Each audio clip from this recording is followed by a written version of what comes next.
out to Photo Record TV. Shout out to the lady who I call First Lady T.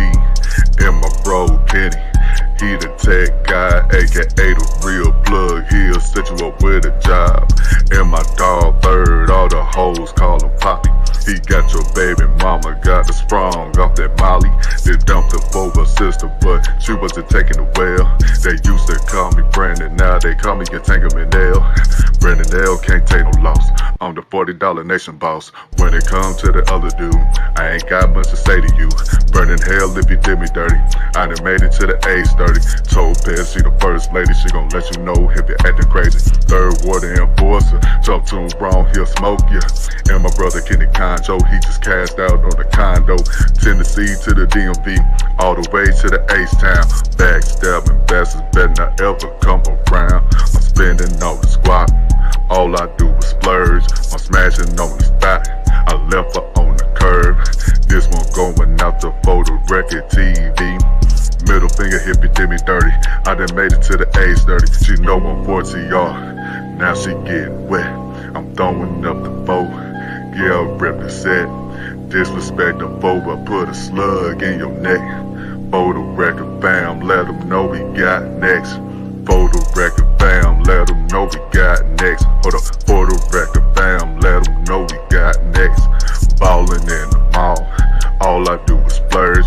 Your lady gave me some wop on December 3rd, yeah. Throwing up the boat, yeah, represent. I'm throwing up the boat, yeah, represent. I'm throwing up the boat, yeah, represent. I'm throwing up the boat, yeah, represent.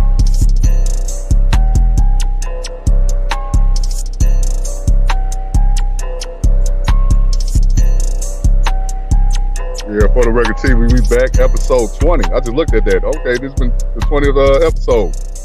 Of this year, not overall, just of 2020. Oh, yeah, of course. Oh, we don't count that. We don't count last year. We talking about this year. Oh, this yeah. channel, man. The year where we really been putting in that work every week. We've been here. Like, y'all, come on now. Overall, shit, we've been doing this probably for a year now. I just thought about that. I think we started back in January or December. Yeah, but you're right, though. Hey, man, you got to roll up the sleeves and put in that work, man. If we don't do it, ain't nobody else going to do it. So, it is what it is. That's right. No, that's man. Shout out to the chat. You know what I'm saying? Appreciate everybody that came through. Everybody that's watching in the clouds. We appreciate y'all.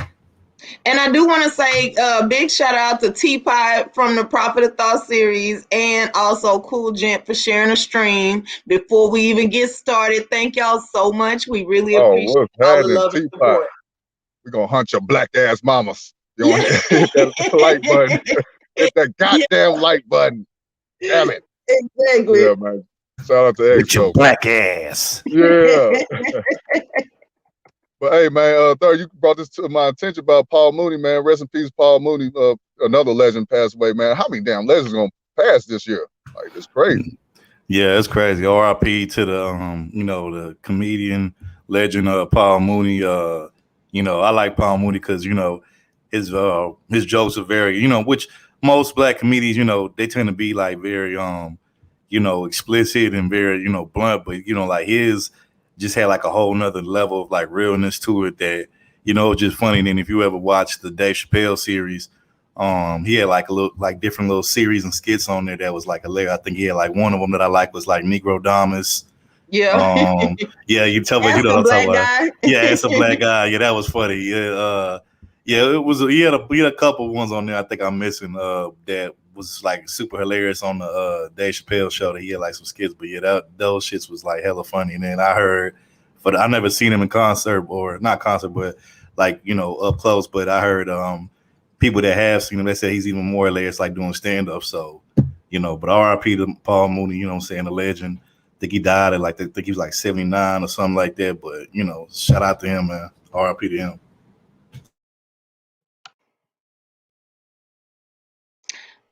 Okay, well, speaking of, I also want to give a big shout out to DJ Kuda. Get well soon. I can't think of any good DC music to play for you. Otherwise, I would have, but we Yeah, do hope. we ain't playing no Wally. I'm sorry, we ain't playing no Wally. Hey, bro, Yeah, not too much on Wale, bro. I mess with Wale, bro. I like tripping. Wale. I don't know why I I'm didn't know rating that. this like this. Yeah. I fuss with Wale, bro. You man. tripping? Yes, I do. Yeah, I like Wale. So yeah, I got a Oh, song, but man, it's come not on. What necessarily y'all like about that? appropriate for the That family show. Nah, bro, you tripping? You just don't, Brandon, bro. Let's just keep it real. You like that ratchet turn up music? Yeah, you don't hood like, music. you If don't we talking like about music, pimping women trap or doing you don't something like ratchety, real Memphis-y, You don't then like yeah. his No, rap is Houston more C. like Houston C. That's what I like too. his rap Ain't is even know more. Wale rap is more like conscious like backpack rap. Yeah, You he know what I'm does saying? poetry. Backpack rap. He does Yeah, poetry, skateboard Brandon. music. Step into your softer side and stop acting like this. Wait. Stop Go acting back to all hood all the time. Go back to the simping countdown. Like I like simp music too, but his music just wasn't it for me, man. It was just Brandon. you know. I bet it. But Okay, yeah, so man. Juicy J did it. You be cool with it. I don't know. I gotta listen to the beat and make sure it's bumping. you know what I'm saying? So, but yeah, man. There's Shout out to DJ criteria. Kuda, man. Yeah, shout out to Kuda, man. One of our good supporters, man. Definitely always share our streams, man.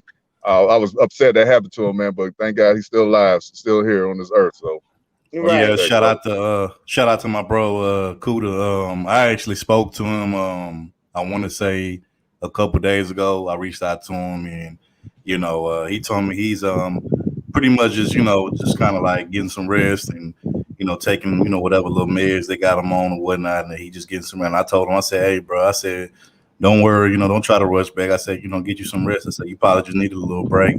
Get away for a little bit. I said, get you some rest. I said, this YouTube shit ain't going nowhere, bro. You be all right. And I said, I'm just glad to hear that you safe. And he was like, nah, I appreciate that, bro. He like, I'll be back as soon as, I heal up. I like, all right, bet. So shout out to him, bro. Hopefully, you make a speedy recovery or whatnot. But yeah, man, sometimes, man, we just need to, when we go through little shit like that, man, we just need to realize maybe we just need to, calm down, slow it down a little bit, because, man, we be moving at a, fast pace every day, working and trying to take care of business and whatnot. And, sometimes we just don't have time to just, sit down and think and reflect on, life in general. So, man, sometimes you need that, man. Sometimes, the Most High just be like, man, just sit down for a little bit, just chill, you know what I'm saying? So maybe, maybe you just need a little rest for a little bit, you know what I'm saying? So shout out to him.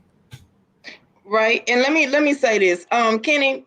See, here's the thing, right? Yeah, we do know that. And or you could have hollered at us. Okay, why it always gotta be us? Why we always gotta be the one reaching out, huh? Why are you acting like this in the chat? Stop being this person. Stop being this person. That's our favorite words. Yeah, like stop being like that. Y'all need to just stop being right. that person. Hey, Kenny, stop being that person. Exactly. You see? Whatever that means. You know what it means.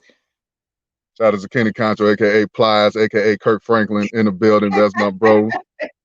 Tech guy in the building. You know it. Wait, you can't be Plies and Kirk Franklin. Now, come on now. Them twins, man. They triplets. They triplets, man. They triplets. Shout out to them though. But yeah, T, I know we was running out of time when we was speaking about, the whole protect, what's that song?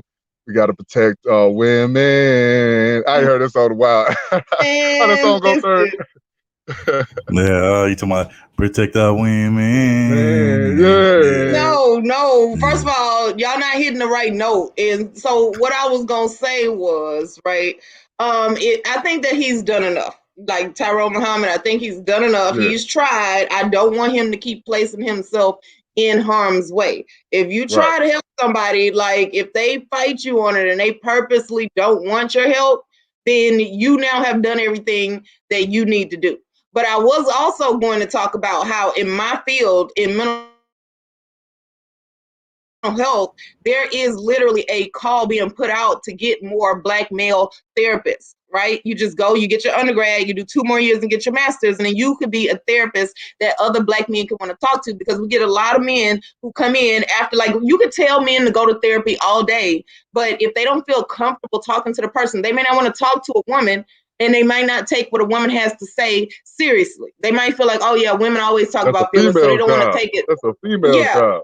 Exactly. So we don't have enough black males in the field. They're literally paying bonuses. So if I were to get a black man's resume in my field, you literally have the right to put them ahead of other people. Like, it's not even a secret anymore. And we just don't get the applicants. Hey, I know one thing. I'm gonna tell you what me and Brandon gonna be out here doing all summer 2021. We're gonna be out here doing this.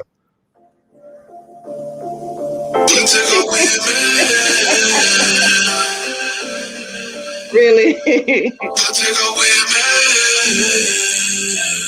We got to. Hey, that's gonna be me and Brandon. We're gonna be out here, you know what I'm saying, in the streets, you know what I'm saying, whooping niggas' asses and all that, man. Yeah, but I want y'all to pay attention to the fact that he hit a F minor and y'all was, I don't know where. Hey, man, we gonna get paid. We gonna get paid the same, man. You know, we try. So, hey.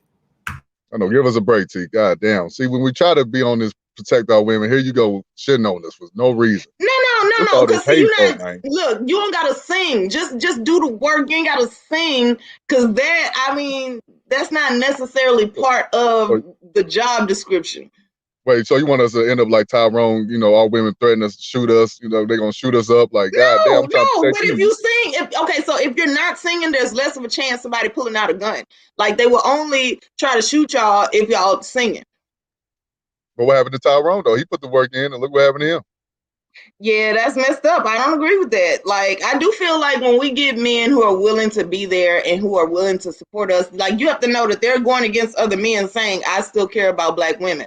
So if you get a man that's willing to do that and put his freedom on the line, I say, yeah, he's supposed to have support and protection. Otherwise, why would anybody else do it?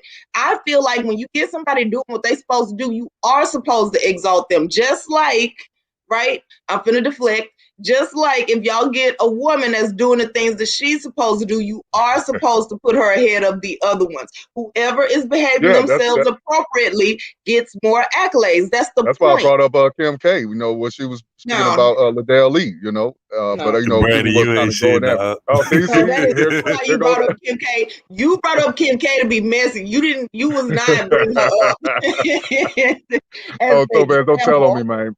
Wait a minute, hold on. So you want more black women to be like Kim K? Okay, go have a sex tape, but then try to get some niggas out of prison. The positive about it. The positive side. No, the positive side. Fight for the people. Fight for what's right. Okay, yeah. So after you have all these babies out of wedlock, it's all right. Then go to law school and start fighting to get men out of prison. Then it's okay. All is wiped away. Well, who got kids? Kim was married. Anything that black men don't like, whatever it is, because they don't like that she has a sex tape.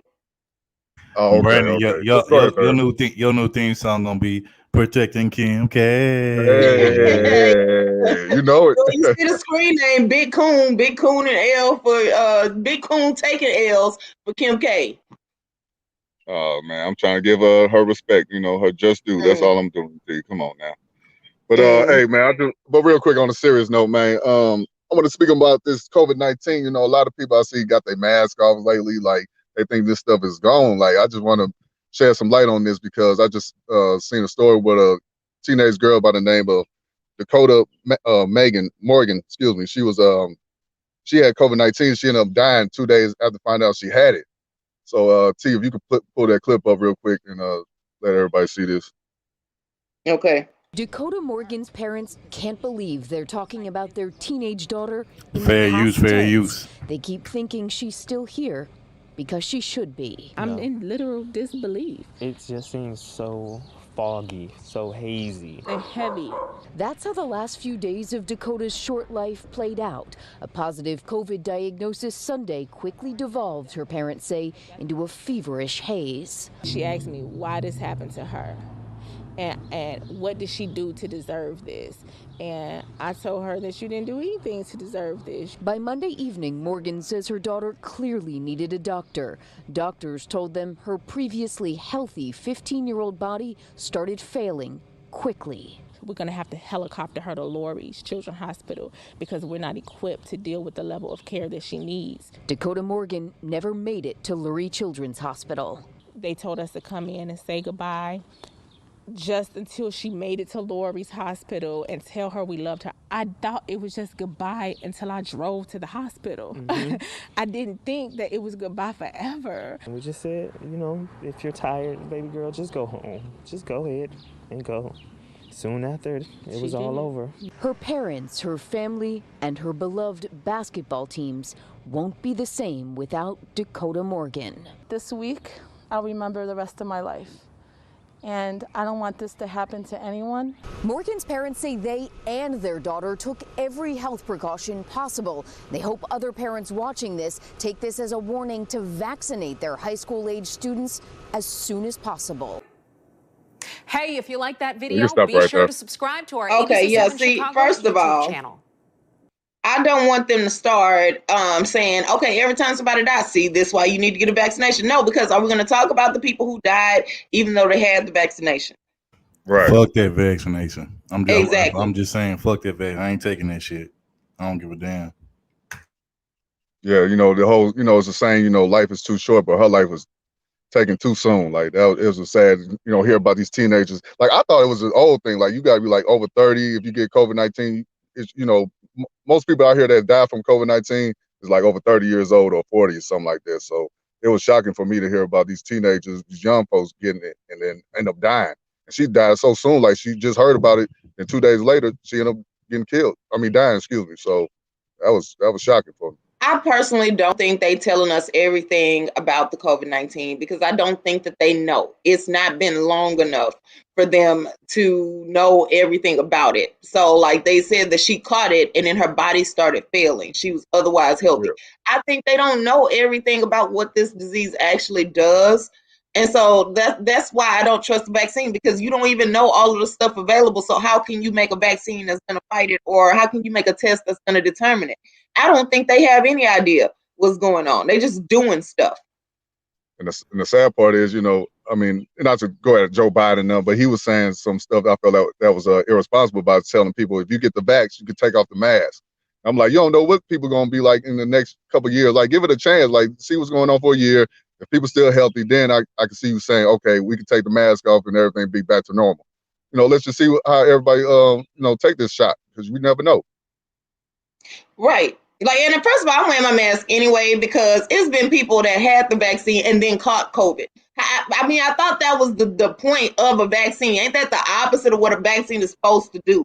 Not only I that, don't understand. Not only so that, it's just showing your chance of dying. That's all. Go ahead, third. My bad. Not only that, my thing is this. You know, they talking about that. You know, if you get the vaccine, that you might still have to wear the mask. So I'm like, well, what's the point of the whole getting the whole vaccine then? Like, exactly. She doesn't make it. Kind of just seemed like to me, on just from what I'm hearing, from what I'm seeing, it kind of seemed like they just making up these little guidelines and these health guidelines, just making up whatever as long as they go. It don't really seem like they really know what the hell's going on. So it's like, and look, I'm not saying that COVID isn't real. I'm not saying that it hasn't affected people, but what I do think is that I don't think it's as bad as, you know, they try to make it seem. I think it, you know, they've really blown it out of proportion, you know, to where, you know, like when they say all these people have died from COVID, you know, I think they say like 500,000 people. I don't believe all of those numbers are accurate. I don't even believe half of those numbers is accurate. So when they say that, I just think they just doing it to try to cause,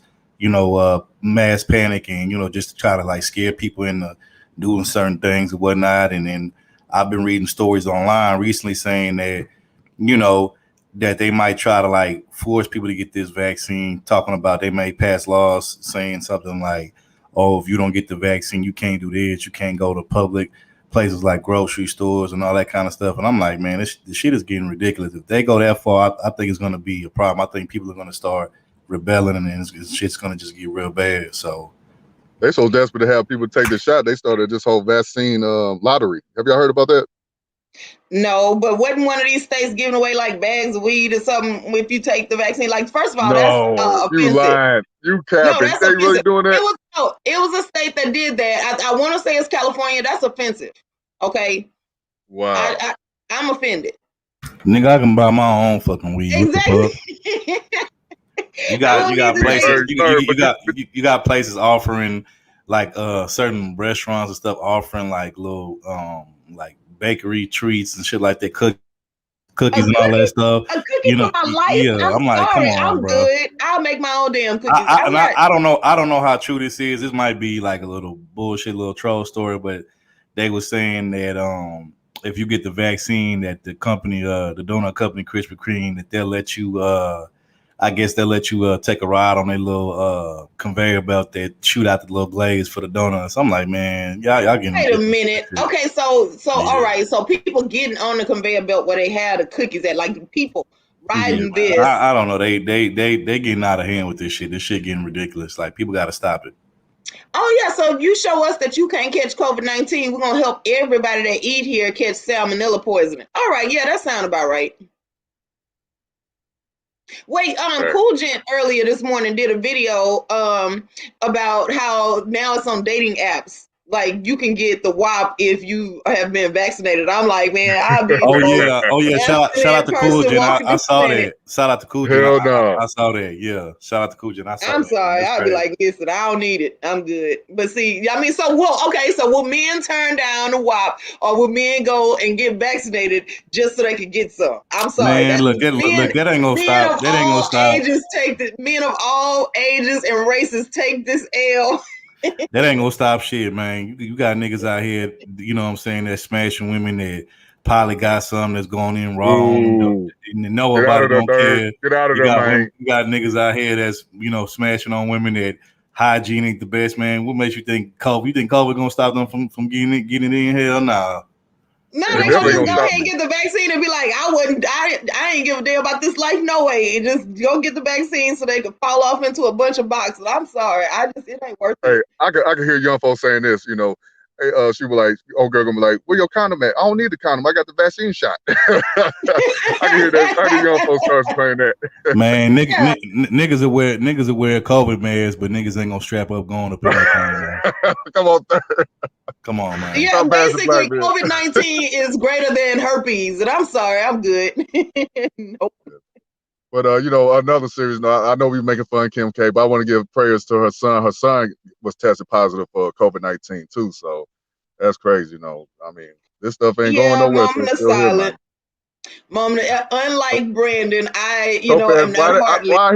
I hear a little shade in that tone of your voice. And the shade is to you. The shade is to you because I know you brought that up on purpose, but I'm not heartless. Don't take your haterism out on the child. Let's not do it to the child. Let's just send our prayers up.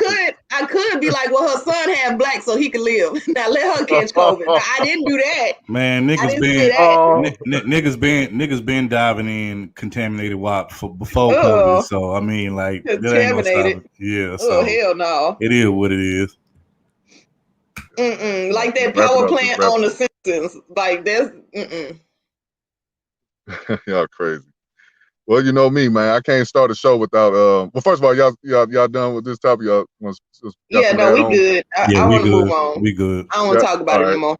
Yeah, well, rest in peace, a baby girl though. Rest in peace, shawty that died from that COVID-19 sad situation. But so everybody be safe out there. Put the mask on, wash your hands, do all the proper procedures to make sure that you are safe and don't spread that stuff. So Hey, real quick, I wanted to give a huge shout out and appreciation to Darth Lowe. Appreciate you for hitting the Cash App, supporting the show. You always come through, show love, so we appreciate you, man. Yeah, shout out to Darth Love Topaz, most definitely. That's my bro. Shout out to him. Why I knew you was gonna act like that. Meanwhile, Khadijah got questions. She want to know if you and Kim K is friends or whatnot. Like, why you keep bringing this woman up? And I feel like she's right. I might bring that. You so disrespectful. Might bring that back up next episode. Who knows? But no, man, I can't do a show without giving Houston another L for Houston, man. I got to do this. Did y'all see that video out there? You know what? You a stalker. You stalk Houston so bad. Like, why are you like this? I mean, it'd be right there on World Star. The top first video be about Houston for some reason, like the Tiger situation, and now this baby mama terrorism going on out there. Shawty had got her new boyfriend to kill the baby daddy. Y'all see that video? Sir, you saw it? I don't watch anything that's haterade towards Houston. You know what I'm saying? So, Well, if you haven't seen it, I got the video. So Topaz, if you can play that clip for everybody, let's give Houston I got the clip. Another L, man. Hey, thanks a lot, Brandon. Like, this is you. This is what you do, right? Yeah, that's him. We ought to get them to whoop his ass. Oh Lord. That's the one. No, come here. That's him. But you see somebody saying take her ass in the house and she pregnant, right? Man, you know what's We don't crazy? condone this. Man, you know what's crazy? I know exactly where that's at. That's over there. That's on South Union. That's in South Union. Yeah, of course it is. Yep, you know what it is, Topaz. Yeah, I know. Well, I'd be wrong to say This what he picked. Why they look like they in Africa somewhere? I'm sorry, I had to say that. That's over there. That's over there in South Union, over there past Yellowstone. That's right over there. I know exactly what they said.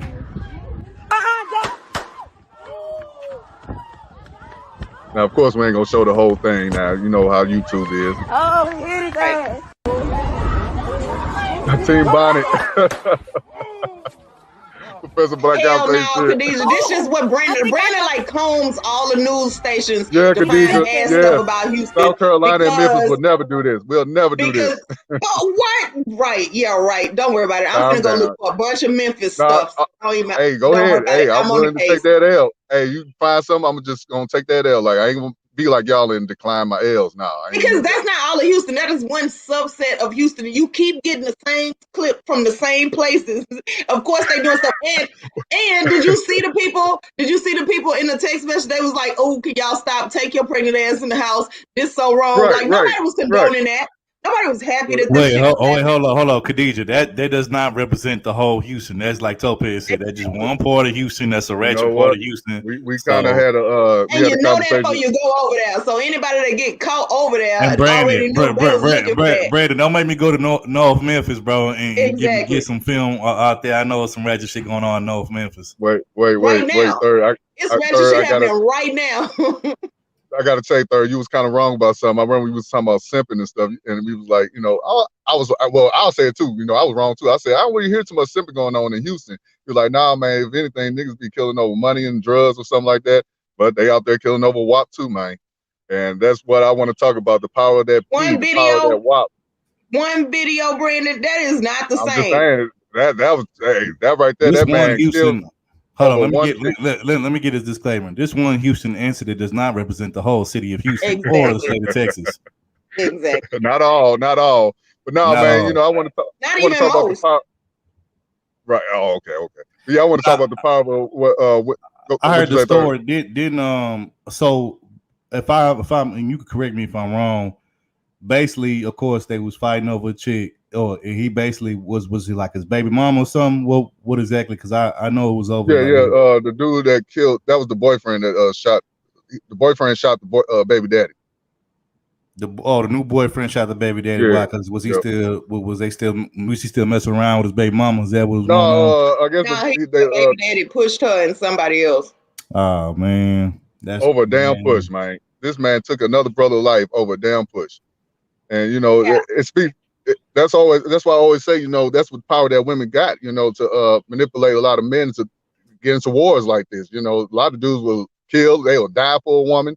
So this whole protecting women, you see it right there. He's doing it, but he's doing it the wrong way. This woman didn't deserve no protection like that to kill her baby daddy. Because when you go to prison, she ain't gonna help you out. What I don't understand is why he had to shoot him and kill him. Why he couldn't just fight him, if you have to do all of that. Because see, here's the thing. He could have told her no. Because my question would have been, where were you at where you saw this dude and him pushing on you or whatever? Like if you were out minding your business and this dude saw you and had an axe to grind and he just walked over to you pushing you, I say let him live. So every day he wake up thinking about that ass whooping. So, shooting him is the punk way out. I don't approve of that at all in no form or fashion. And the worst part is he shot him while wearing pink slippers. I don't know if y'all saw his house shoes. Hey, man. Wow. I only got one response to that situation right there. This is my response right here. Oh Lord. She don't wanna be saved, don't save her. She don't wanna be saved, don't save her. She don't wanna be saved, don't save her.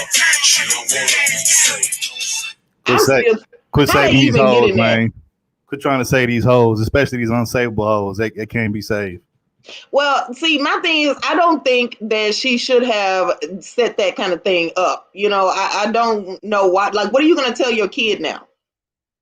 Like, how are you going to explain to your child that his father is dead now because of something? And then you're not even, like, let's be real. They probably not even going to stay together for another year.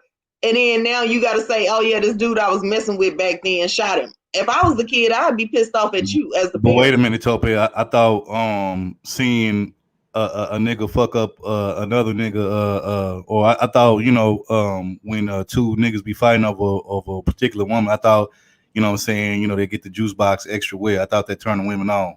See, you need to stop talking to them ratchet chicks. That'll turn me on. That's not cute.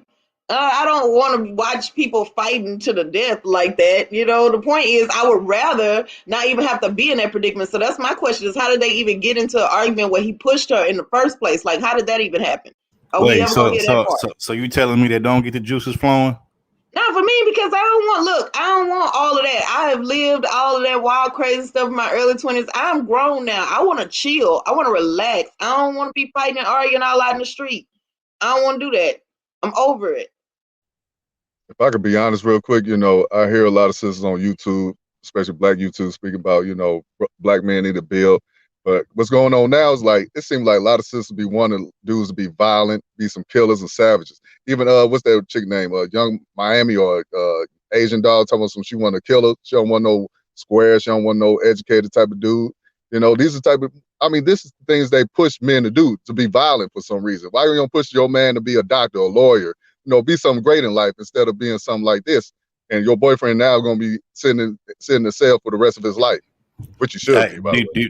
Do you want the harsh answer to that question, Brandon? I can give it to you if you want me to. Oh yeah, give them real. Okay, give them the real. The harsh answer to that question is, number one, that bitch ain't shit, and number two, she don't want her nigga to be shit. So there you go. Damn, that's exactly what it is. Yeah.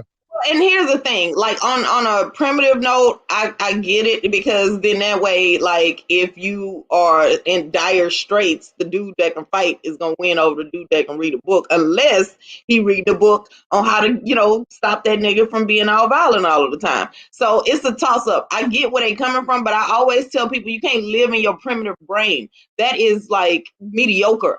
That means you don't want nothing in life, because you could outthink somebody. You can win over the big brawny dude if you know how to outthink him, or you're able to build something that will stop his ass. So, you know, I get where they're coming from, but I think that that's very short-sighted.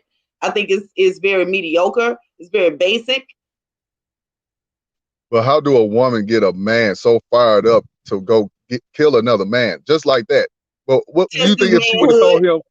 Do you think she would have told him, "Hey, I want you to get a job. I want you to get a career. I want you to be something in life"? Do you think he would have did that quick, or it was just easy to kill a brother, kill another black man? Here's what I think. She has to pick a dude that's already prone to that. He was already raised being told that he wasn't gonna be shit, and that it's better to fight than it is to read. So she got like that ain't the whatever she said to him wasn't gonna work on every single guy. That was gonna work on the type of guy that was already in that life or already ready, or it was gonna work on a dude that's very simple-minded, meaning he didn't fit in nowhere already, so he didn't know any better.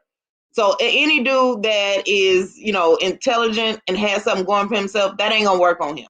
He gonna question her like, okay, well, why would I do that? Hey man, some of these dudes is out here, you know, they'll die for the WAP, man. They ready to die for the WAP. You know what I'm saying? Like, don't get me wrong, I love me some WAP, but I ain't trying to die over it though. Hell no. You know what I'm saying? Make a dress that he killed his competition. Damn. If it mean that much to you, if it mean that much to you, my nigga, you can have it, bro. Like I can always. You can have it. Hey, get her. Go with him. Yeah, I don't want to go with that nigga. He trying to kill me. Hey, bro, you got my blessing, bro. You got my blessing, bro. If it mean that much to you, go on ahead, bro. Go on right ahead. No, wait, he was like, no, go with that nigga before he kill me. I ain't dying over no WAP. Shit, there's so many out there. Shit, you can have this one. Wait, did y'all remember that video where the dude walked into somebody's house and he was still on the bed talking, "You ready to die over this?" I am, and I'm like, Yeah. Oh yeah, man. That nigga. You know what? I'm glad you brought that up, because that's actually what I was thinking about. Like, yeah, there's a bunch of niggas out here that's like that, that's willing to die over it. I ain't finna die over it. Like, fuck out of y'all can have it if it's that important to y'all, because I don't need it that bad. But Third Ward, if you pay attention to our favorite hood movies like Boys in the Hood, Friday, Menace to Society, Baby Boy, all them brothers was fighting or getting killed over a woman. If you ever noticed that.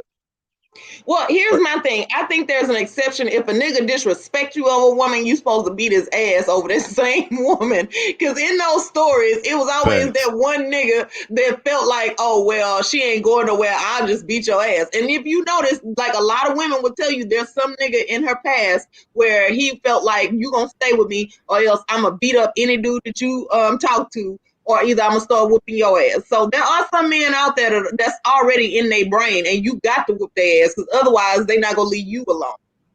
Yeah, that's a difference between when you fighting over your woman, because like Tope said, you know, she got disrespected or whatever. You know, that's like a different situation. You know what I'm saying? But if you just fighting and putting yourself in harm's way over a woman that's not even really your woman, but you just kind of like, hitting it every now and then, like, nah, bro, like, let her be, bro. She want to go be with somebody else, let her do that. Or she want to, or she putting you in a position where, all these other niggas trying to come for your nigga. It ain't worth it, bro. Just, let it be, bro. You know what I'm saying? It is what it is. It ain't worth your freedom, and it damn sure ain't worth your damn life, bro. If you go back to that scene when they was out there in the, riding around the strip, showing out the cars, Ice Cube character and the other dark skinned dude, they was, going back and forth. Then the chick came in the middle. She was like, "Y'all need to stop the violence." And Ice Cube said, "Bitch, shut up." What did he say? He said, "Bitch, get the fuck out of here." And that's what that whole situation. He ended up killing no dude because they shot up his brother Ricky, but that was a whole nother. Right.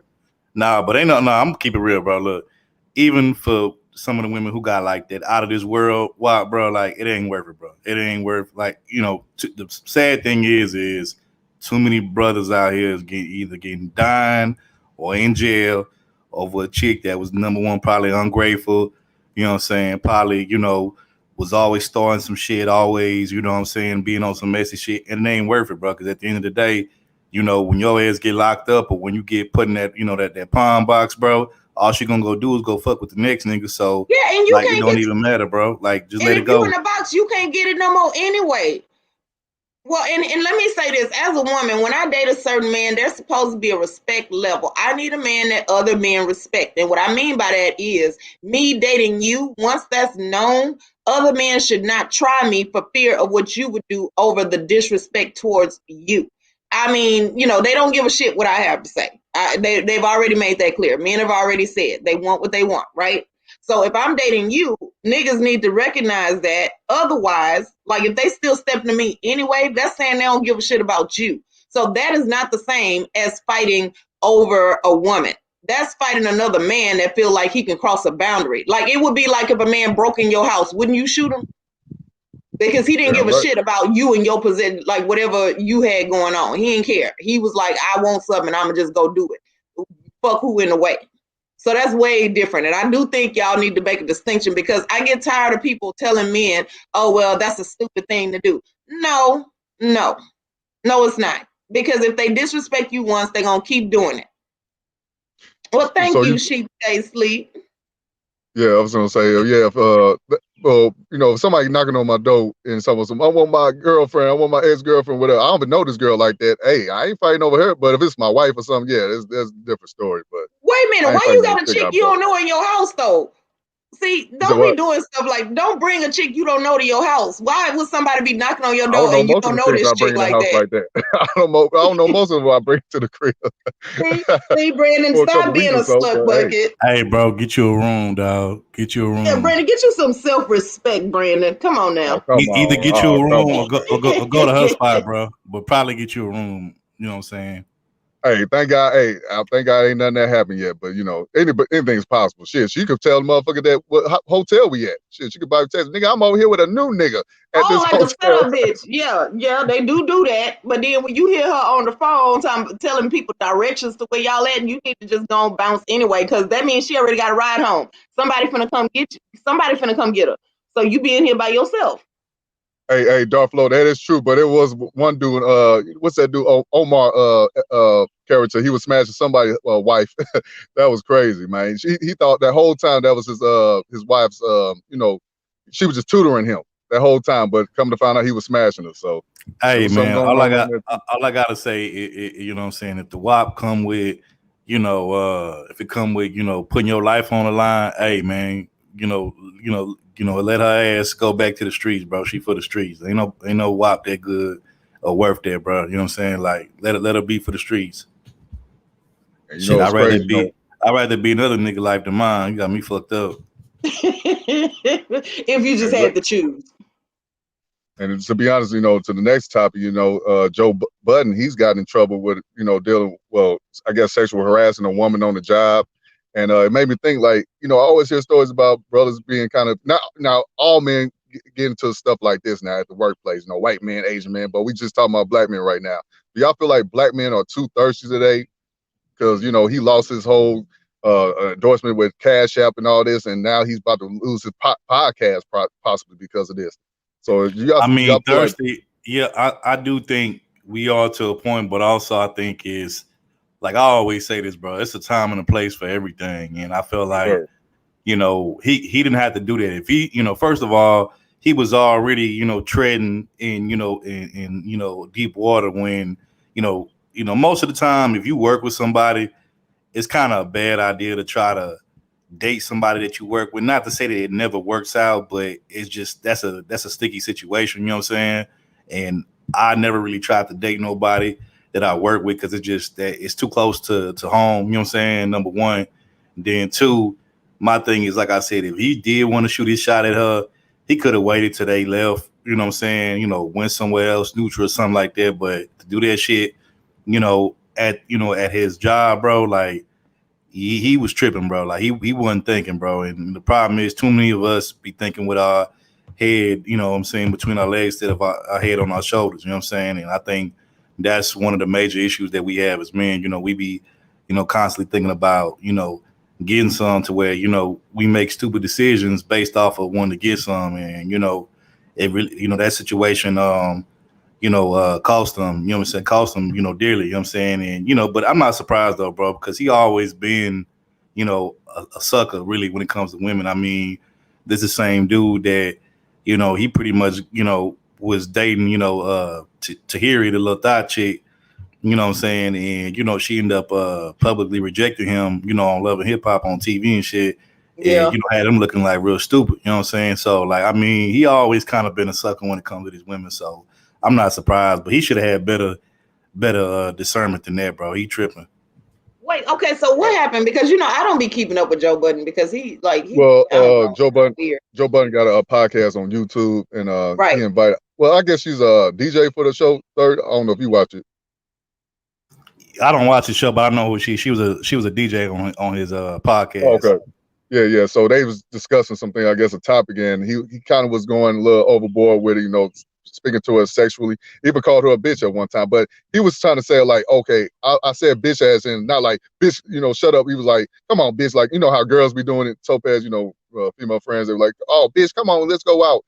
He was trying to say he was saying it like that, but you don't never say that to a woman, especially you don't know her like that. It's like the N word for other people. We can, y'all can't, because y'all like it's just in y'all tone. It has like a meaning from the past. Right. Like when men call you a bitch, it like there's some pain behind that because of how y'all used to categorize women. Just like why other races can't say the N word. Basically, women can, y'all can't. Sorry. I don't agree with that, but yeah, I wouldn't say it to somebody I don't know. Most definitely, Another thing is he gave her a hug. I ain't really seen nothing wrong with the hug he did. She was like he's moving his hips because he wasn't like his body was on her body. He was kind of spread out a little bit, kind of how he did the church hug. Yeah, the church hug. There you go. And he kind of was moving his hips a little bit, but I guess that's what she had a problem with. But he ain't really do nothing that bad. But just to be professional at your job, you should know, especially in this Me Too era, that you need to be careful on what you say, the words you say to certain people, especially women, because they will do stuff like this. And I feel like it's kind of weird that she would bring this up now, because that was back in episode 16. I believe they had episode 30 or 40, if I'm not mistaken. So she's just now bringing it up because he's going through it with one of his two co-workers, I believe Roy and Mal, one white boy and a brother. They, I guess, trying to sue him for money that they ain't get from the show. So he's going through that. Then all of a sudden she come out with this whole situation. So I don't know what to believe, but I'm just mad. Not mad, but I'm disappointed in him because he's supposed to be professional. You ain't supposed to speak to women that you ain't involved with like that. So some women will take it there. They'll take it to court and try to. Well, and let me say this, just, if anybody who has been the victim of sexual assault or any of that, right, you don't always speak out directly after. There's a lot of confusion that goes on in your brain because society has trained women to believe that you somehow brought it on, you led them on, you deserved it, whatever. So a lot of women fear the backlash because now your whole life is on display to be combed through. If you're not perfect, they're going to find a way to justify what the man did. And so going through that court case of trying to hold somebody accountable for a sexual assault, going through that is like a second violation. So there are a whole lot of women who never report it, who don't want to report it. They have to be forced, are required to come out and say it. So it is a real thing why women wait. Now, this has only been like a couple of months at most. There have been women who waited years. Now, I do feel like if you've lived a whole life and you've moved on, you don't get to now bring it back up like 20, 30 years later. No, I feel like that's too long. But it's been kind of recent per se. I give a pass to like teenage boys or girls that go through something where they've been sexually abused by a grown person. So if they come out later on, I can understand them. But as far as a grown woman or a grown man, I can't give them that pass. Well, because it's hard. It's there are men who get sexual assaulted who never report it. It's with you being grown, there's going to be questions about what you did to prevent it. You're being told that you should have never, you should have been able to get out of that situation. So a lot of grown people don't want to bring it to court. And if it's a minor, it's going to court with the kids, with them saying okay or not. It doesn't matter. And when I heard about this story, I thought about also Marshall Faulk. I know you remember him, third former running back for the St. Louis Rams. He was texting his co-worker at the NFL Network job, whatever, and he was, talking to her sexually, trying to get with her, but she was declining, rejecting him almost every time. But he just kept on trying to get with her, but she kept saying no. So she finally brought this to light. He done lost his job. I don't ever hear about Marshall Faulk no more after that situation. So, and it don't matter what a woman look like, but when you see her, it's like, why the hell is you trying to push up on this chick? She ain't even all that, man. She like 50 years old. So I Marshall Faulk tripped on that one. Hey, man, my thing is, men know that we living in a day and age where, any little thing that you do towards women that could be perceived as harassment, they're going to try to get you for it. So it's like, why even put yourself in that position in the first place? You know what I'm saying? Like, like I said, don't be trying to get with women that you work with, at the job, because 9 times out of 10, it's not going to work out, more than likely. Now, if it just has so happened to work out, then hey, more power to you. But for the most part, I wouldn't recommend it. It's just too close to where you make your money, and it just ain't a good idea. Your job is more important, your career is more important. So at the end of the day, I wouldn't even risk it. And it's even gotten to the point now where you got certain women that be like, if a man even try to approach them out in public and try to shoot a shot at it, that's considered, harassment, even if he don't do it on no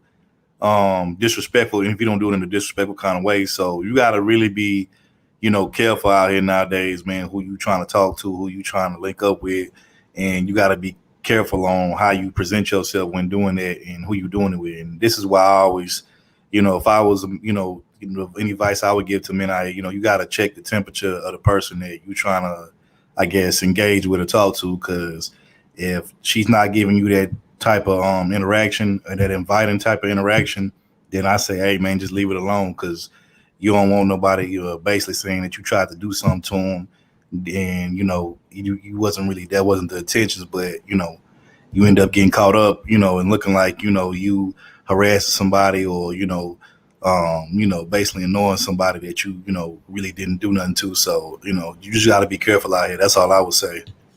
And before I got to the job where I'm at now, I used to work at this library on Julius Davis. If you're from St. Louis, you know what I'm talking about. But man, it used to be always fine chicks coming there every day. I used to work with some customers coming in there every day, man. But then I got to my job. I was like, damn, where the women at? Where the hoes at? You see where my priorities was at. But old white women was in the office while the rednecks and the Bosnian men was working in the field. So I was like, I wasn't used to that, man. I like being around the ladies, but I had to put my mind and say, hey, man, I got to get this money, man. Money first. build your credit, get yourself together. Stop worrying about these gals because they're gonna be around when you get yourself together. So yeah, so a lot of brothers, we don't think like that. We want to know where the holes at. That's our first thing on mind.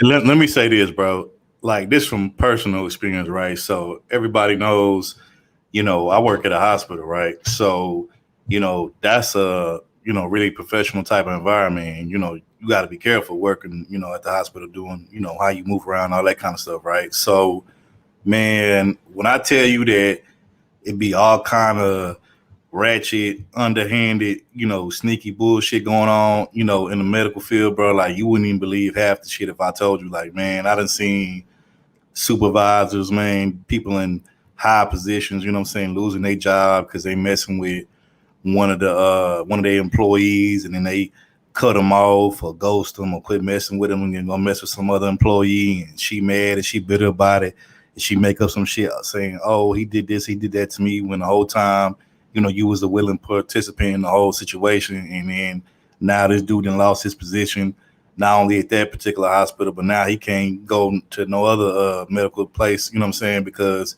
you know, they looking at him suspect, you know what I'm saying? Yeah, see, Khadija, you know what I'm talking about. You know exactly what I'm talking about, Khadija, because you already know what I'm talking about. So, yeah, man, I done seen all kind of crazy shit, man. I've known married women who be up in there and their husbands work, you know, in the hospital with them, probably just in a different department. And, you know, they over there trying to get with other people, you know what I'm saying? And it's like, man. Oh, while y'all playing the reality TV version of ER, I just want to get my treatment and going on by my business. See, this is why it takes so long waiting on y'all in there, because then y'all are doing the most. And I really just want y'all to just focus on this job so I can survive and go home.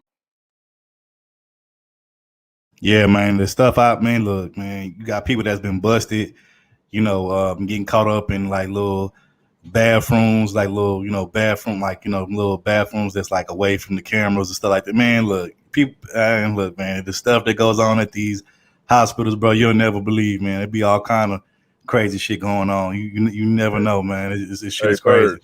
Hey, I know you're speaking about the hospital, but the nursing homes, that's where it really goes down, man. I done dated a few CNAs, RNs, but let me tell you, they told me a lot.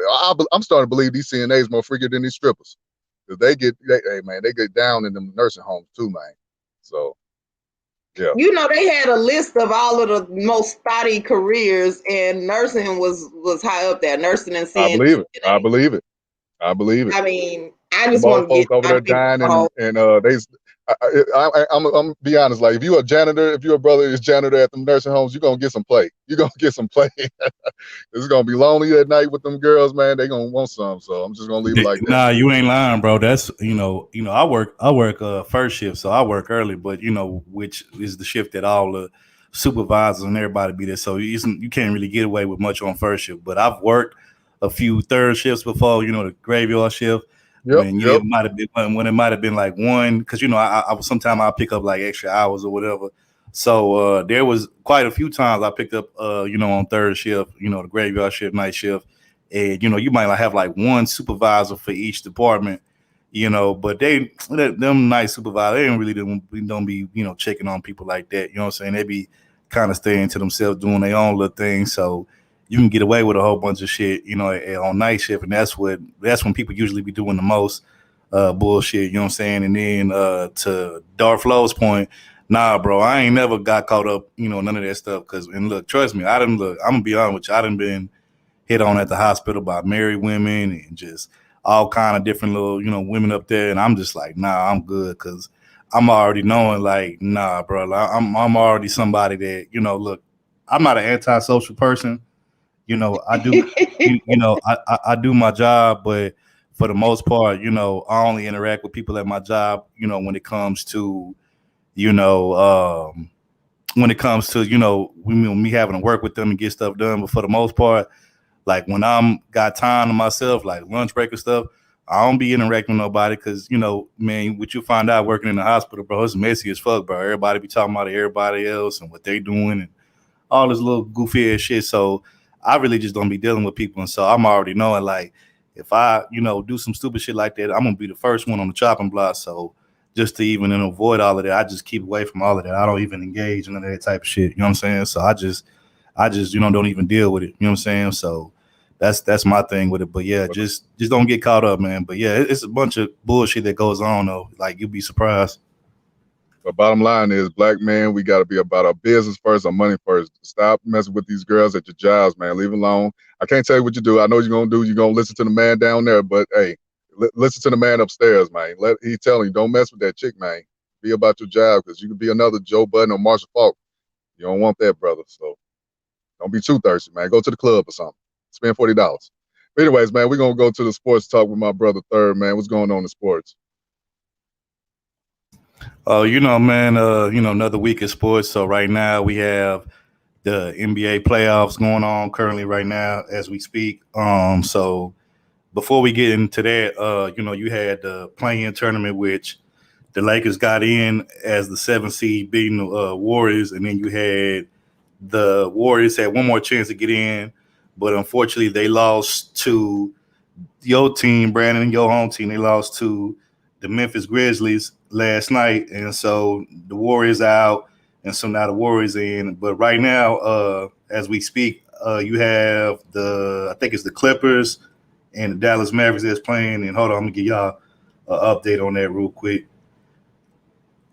Right now, the Dallas Mavericks is up on the Clippers 68-60 in the third quarter with about 8:54 left, which I picked the Clippers to win this series. I think they will, but right now, Dallas looking like they out for revenge from last year when the Clippers beat them out the first round.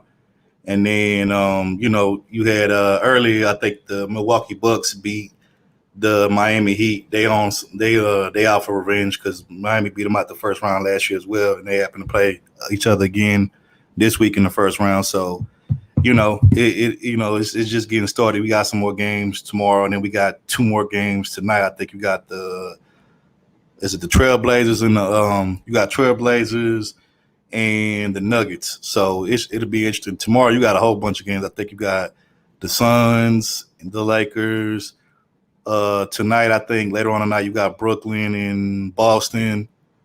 And it's some more. I think Philly and I can't remember it's so many games on tomorrow, but basically the playoffs just getting started. So it's a bunch of stuff that's going down, but I want to do the Player of the Week this year, or not this year, but Player of the Week today for basketball. And we got a first time on here, so shout out to the Memphis Grizzlies. Go ahead and roll the tape, Topaz.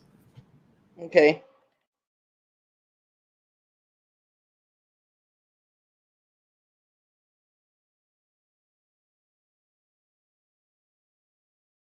Shout out to Ja Morant for the Memphis Grizzlies. First time Morant, on here before the regular TV.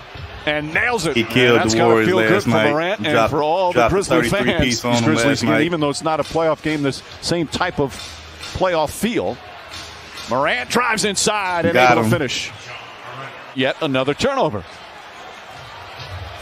Yeah, he was cooking last night. He cooked the Golden State Warriors last night. Morant goes underneath the screen. Morant nails another three-pointer, and Golden State needs a timeout.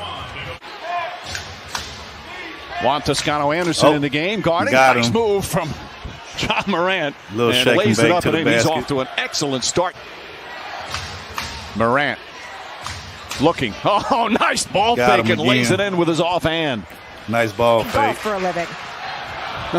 He excels at both, Rachel, as Morant goes down the other end. Green defends, and it still gets to go. Should have been in one right there. Curry slow to get up. 5-on-4 right now. Leaving Ja Morant wide open for 3. And he knocks it down. Morant's third three-pointer. He's 3 for 5. Xavier Tillman to Anderson. Brooks to Morant. Morant again. Good open look. Knocks down another 3. Valanciunas calling for it. Double team. Back out. Ja Morant again. Puts it in. Ja Morant clutch from 3. But again, walking it up, getting into your offense late. Morant floats it up and in. 27 for Ja Morant. The lead is back to 8. The Warriors playing a zone once again. Oh, this Ja Morant gets inside, loves that floater and nails it. 29 for Ja Morant. Desmond Bane, Jonas Valanciunas, and Kyle Anderson out there from Memphis. Morant gets it back, leans in. Scoop shot is nice good. Up and under move a right beautiful there. play from Morant. He's got 31. Morant picked up by Curry. Again, Curry with 5 fouls. Yeah, Shot nobody clock at plays 3. defense no Morant more, gets dog. inside. A little push Got shot him. is good. 33 for John Morant and a 3-point Grizzly lead. 4 to shoot. Morant makes his move, spins in the paint, Oop. turns, puts it up, puts it Got in. him. Nice John spin Morant move. knocks it He ain't down. got the It's a 5-point floater. game with 4.5 remaining. Just great time management and poise. Up, The got crossover, him. the Spin spin, move, and again, bucket. that Also, player of the week, Topaz baby daddy, LeBron James, man. We got to get one for the He dark was skin told to brothers. ask why he wasn't a player of This the was week. a and lucky I didn't ass know what shot, to by tell the him. way. Curry Last 10 niggas ties take the this game. L. The Lucky best player, ass everybody shot. take this out. Lucky 37 ass shot, points by for the way. Steph Curry. But you got to present Oh. the whole side third. You can't be Yeah, biased. that's right. Can't be biased, man. Y'all leave Bron alone. He don't do nothing to nobody. Get Topaz baby daddy. They get it to Caldwell Pope. Almost lost it. Shot clock I at should 7. be so lucky. James, 2 defenders on him. To Caldwell Pope inside. He's tied up by Green. Throws it back up top. Uh-oh. James puts up the 3. Oh, Bang. it's good. How you gonna leave that out? Now, come on, that was amazing. That was magic right there. I know, third, man. Come on, third. And look at Drake. Bazemore to Light skin niggas inbound. mad, man. They mad. Poole coming free. Curry trying to Look get at Steph. free. He trying Lost to do the it. ball. Put That's your it. ass down. The Put your Lakers ass are in down. the playoffs. The Warriors That's how need dark to skin play niggas on do it, Friday. man. We back. What a We thriller in here here. at the Staples Look Center. at him. Look at him. Weak ass nigga, man. Get out of here, man. Shout out to Topaz baby daddy, LeBron James, player of the week, man. Wait, Brandon talking about we back. Yeah, we back. Yeah, light skinned niggas been showing up on sports. You know what I'm saying? Waiting About time for we just get that one W. thing to happen, and it happened to be LeBron's shot that just brought you. Like that was the thing y'all been waiting on to come back out. Right. Okay, Yeah, I'm my just nigga on curious. Third on mute. Like, fuck that. I ain't have nothing to do with this. I got nothing to do with this. But yeah, man, shout out to LeBron, man. Hey, he might win the offensive twin, right? Yeah, he might win the finals again, third. Shit, you never know. Oh, okay. So the Wizards and the Celtics, right, are getting ready to play. Oh, so Hope's about to tell us some basketball news. What's going on? Oh no, that's it. I just, I googled it and that's what came up. That's all I got. But you know what? I was hoping it was more so I could act like I know about sports, but then Google was like, yeah, no. But you know it would be real dope to have Nunmo join B&B. I'm scared. Buns and basketball. No, Khadijah, Nunmo Topaz. is strictly against that because you can't have a thong habit, all right? So we are opposed, we are vehemently opposed to Khadijah buns and and Topaz basketball. join B&B, buns and basketball. That would be dope, man. That would be dope to see y'all. First of all, Nunmo will not. We won't. Hey, they're gonna cash it. Hey, they're gonna sign that check over. I know y'all gonna take it, man. 1 million. No, 1 see, million because for 1 year. because my payment comes from the Lord. I don't need that dirty money with basketball and buns. I don't need all that. All right. I got my payment already waiting on me in the afterlife. So what's that? Fuck y'all, right? Y'all keep playing. See, third is colorism. This is that colorism right here I be talking about, man. Let us dark skinned brothers win one time, man. Come on. Third, come back. We sorry. see, my nigga acting like Becky with the good hair. Hey, I know y'all been watching that Kwame situation, man. Kwame Brown, man. He been wilding out. Yeah. I mean, but he had a point though. Like the things that he was saying. I mean, if Charlamagne didn't want it. I even questioned this. I was on Ramil panel. I was like, have white dudes been going at this dude, calling him a bust? Because, I guess he's been calling out a lot of black men, which he'll say Stephen A. Smith and, others are always constantly going at black men. But I'm like, Kwame, you kind of doing the same thing. But I just want to know, have any other white reporters ever said, hey, Kwame's whack, he's a bust? Constantly kept saying it for 20 years. I don't think so, because I don't think they'd be able to get away with that. And he got a whole YouTube channel named His Bust Life. So, I mean, I guess he... I didn't know until this morning. No, he just did it. He did it. His name at first, his YouTube channel was just Kwame Brown. Then he switched it to Bust Life. Yeah, so I was like, oh wow. So he feels some type of way. Yeah, but he definitely makes a good point on, like, for Charlamagne to get on his radio station and talk about his whole family, bringing up their criminal history and all that. That was dead wrong for him to do that. Talk about that his father is a killer his brother killed a woman, then killed himself. Like, bro, I understand why Kwame definitely going at him. If Charlamagne messy and he ain't gonna stop till somebody show up there and punch him in the face. We thought Birdman was getting ready to do it, but then that ended up just being him. Right. No, first of all, okay. First of all, you gotta turn off your YouTube in the background. Yeah, how can None Mode do this to me? All right, but yeah. You've been on this panel 1,000 times. You should know the rules. Turn your YouTube off. Brandon. Anyway. Here we go. I'm gonna do like everybody else do it. I'm gonna put y'all up here by y'all. What's happening? Underrated darkness. What's going on, JT? What's happening, bro? Topaz, I don't think Brandon is ready for that smoke, okay? Because he run every time he get, every time I come up here. I don't know what's with that, but he run every time I get up here. Oh my! I'm right here. Ain't going nowhere for a whole nother 2 hours. But anyways, man. You're right. Okay, but that's the first time in a long time. But I just came up to say that None Mode would never. Okay, we are saved, sanctified, and Holy Ghost filled, and y'all really need to quit trying None Mode. Okay, y'all need to stop trying us, so we have to, clap back on y'all. Have you noticed that the hate for None Mode has grown exponentially? I don't, because Topaz, I really just think that they're used to those chicks that you can take to Taco Bell and then smash on the first day. That's what I think that they used to. But they're not used to women with class. I get bread and fish from the Lord, so I ain't got to smash for Taco Bell. I'm straight.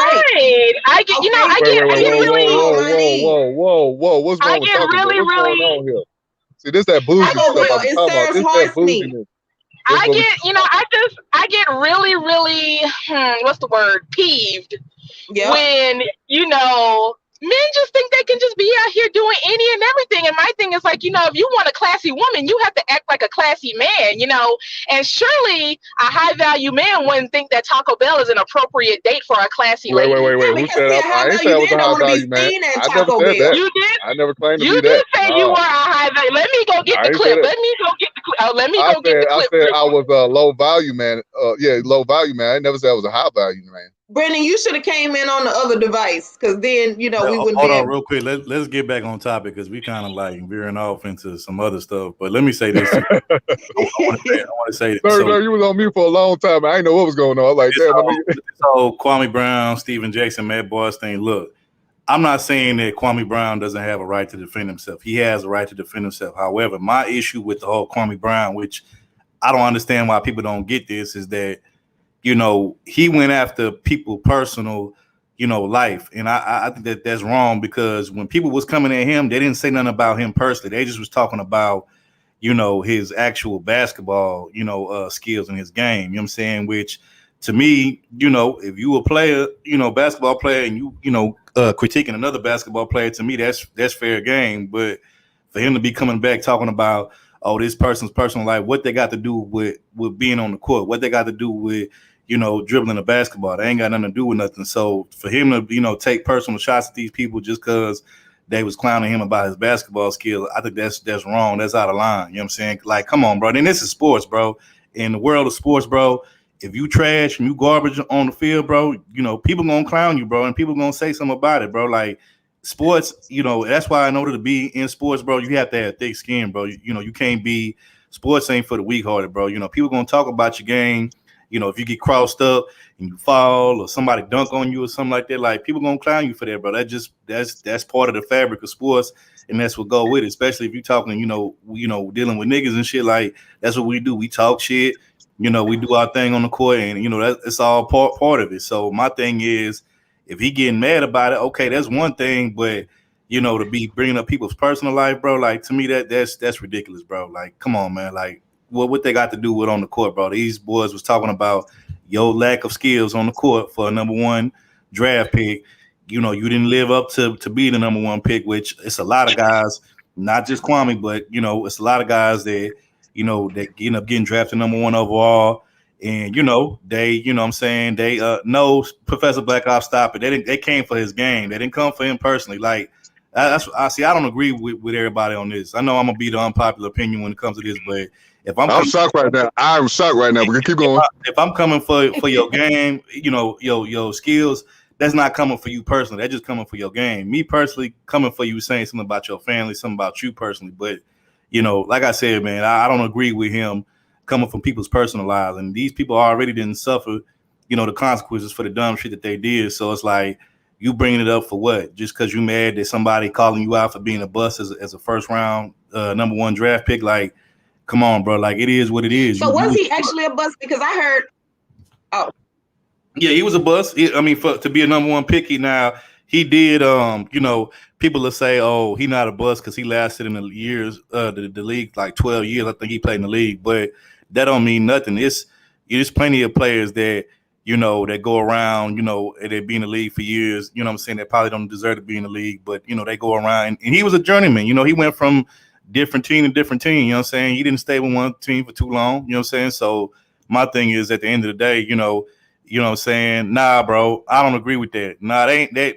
It's just because somebody talking about your game, they don't make it personal, bro. That's not personal. That's just you know what I'm saying, critiquing somebody's game. You know what I'm saying? Like, that's not personal. You know what I'm saying? So that's my thing. So I don't know. I'll be the lone person on this, bro. You know what I'm saying? If he want to defend himself, that's fine. I'm not saying you don't have a right to defend yourself, but I'm saying, you know, within the contents of, again, you know, we talking sports here. We're not talking about nobody's personal life. That didn't come into play until he started coming at dudes and talking about their personal life. To me, I don't agree with that. You know what I'm saying? Like, if I'm talking about what's on the court, then leave it on the court. What's all this extra stuff? Like, I don't agree with this shit. Let me say this real quick, Third. I'm agreeing with a lot of what you're saying. That's how I felt in the beginning. But then when I found out that he tried to talk to them behind the scenes saying, hey, well, I think Matt Barnes, he was like, hey, bro, chill out with all the jokes, man. All right, it's been 20 years. Hey, leave it alone. I don't like how y'all been coming at me, disrespecting me. Matt Barnes responded by saying, hey, bro, come on, these just jokes. Stop being sensitive. I'm going to be honest. Once you hear that word, like, nigga, what you mean sensitive? Okay, I'm sensitive. All right, let's see who's really going to be sensitive. So he took it to that. I'm not saying I agree with, I feel you about, you know, making it personal, bringing up his family and all this. I think that's wrong. But hey, once you say somebody's sensitive, all right, let's make these jokes. Now I got jokes for you too. But the thing is, his jokes is the truth. You know, bringing up Jared Fisher, you know, taking over his family, you know, watching his kids and all that. I mean, he really hit some low blows and going at Gilbert Arenas and all that. But let's be real, bro. Overall, if we comparing, like, if we gonna compare Kwame Brown to Steven Jackson, yeah, you know, Kwame was the number 1 pick overall, but who had the better career? Steven Jackson had the better career. You know what I'm saying? Like, you could look up the numbers. I'm not making this shit up. You know what I'm saying? This is facts. You know what I'm saying? You know, the numbers, you know, are in Steven Jackson's favor. And, you know, Steven Jackson, you know, people forget, bro, that, you know, he helped the Spurs win a chip in 2005. And again, I'm not covering for none of the shit that he did, because he did a lot of dumb shit when he was a player. You know what I'm saying? You know, he did a lot of stuff that, you know, caused him to probably not play in the league as long as he should have. So, you know, I'm not coming for, I'm just saying, like, you know, again, you know, if you got somebody that's a number 1 draft pick and you got somebody that isn't, and he had the better career than you, I mean, why doesn't he have the right to critique you and say, hey, man, for you to be a number 1 pick, you know what I'm saying? Like, you didn't really pan out like how people thought you was. You know what I'm saying? Like, I don't see nothing wrong with that. BOT said he should join the Black Manosphere. But now, real quick, my next, do you watch that show with Matt Barnes? You know what they call it, Up in Smoke? No, I watched it before. I watched certain episodes. Do they go after? Do they go at white players, or they just go after brothers? I mean, I've never heard them go, but I mean, let's keep it real. How many white athletes do brothers really talk about? When we talk about athletes, we usually talk about brothers. I mean, the only white player that I know of for sure that brothers speak on most of the time is like Larry Bird, you know, and then maybe that Michael Phelps dude. But as far as criticizing, though, I'm talking about like criticizing. Like, I mean, not really, but I mean, really. Again, how many times do brothers actually talk about white? I mean, like, I don't know. That's just not my thing. You know, I don't think about white. I found you make a good point right there. That's good, because unless you're talking about like football, you're talking about like these white quarterbacks or something like that. But I mean, but Ryan Lee, I'm glad you brought that up, because I was going to bring up Ryan Lee. He was a bust. Everybody still make fun of him to this day as far as being the worst bust of all time in the NFL, if I'm not mistaken. You know, the former quarterback for the San Diego Chargers back in the days. You know, he was definitely he was drafted with Randy Moss, Charles Woodson, and Peyton Manning, I think. So yeah, people still go after him, and you don't really see him getting upset. But I do agree with you on most of the things you're saying right now. What's going on, bro? Torian, what's going on with you, bro? Man, listen, his name is now officially Hurricane Kwame. That is his name. Like literally, he just came down here and swept down and just like literally swept through social media this entire weekend, still going.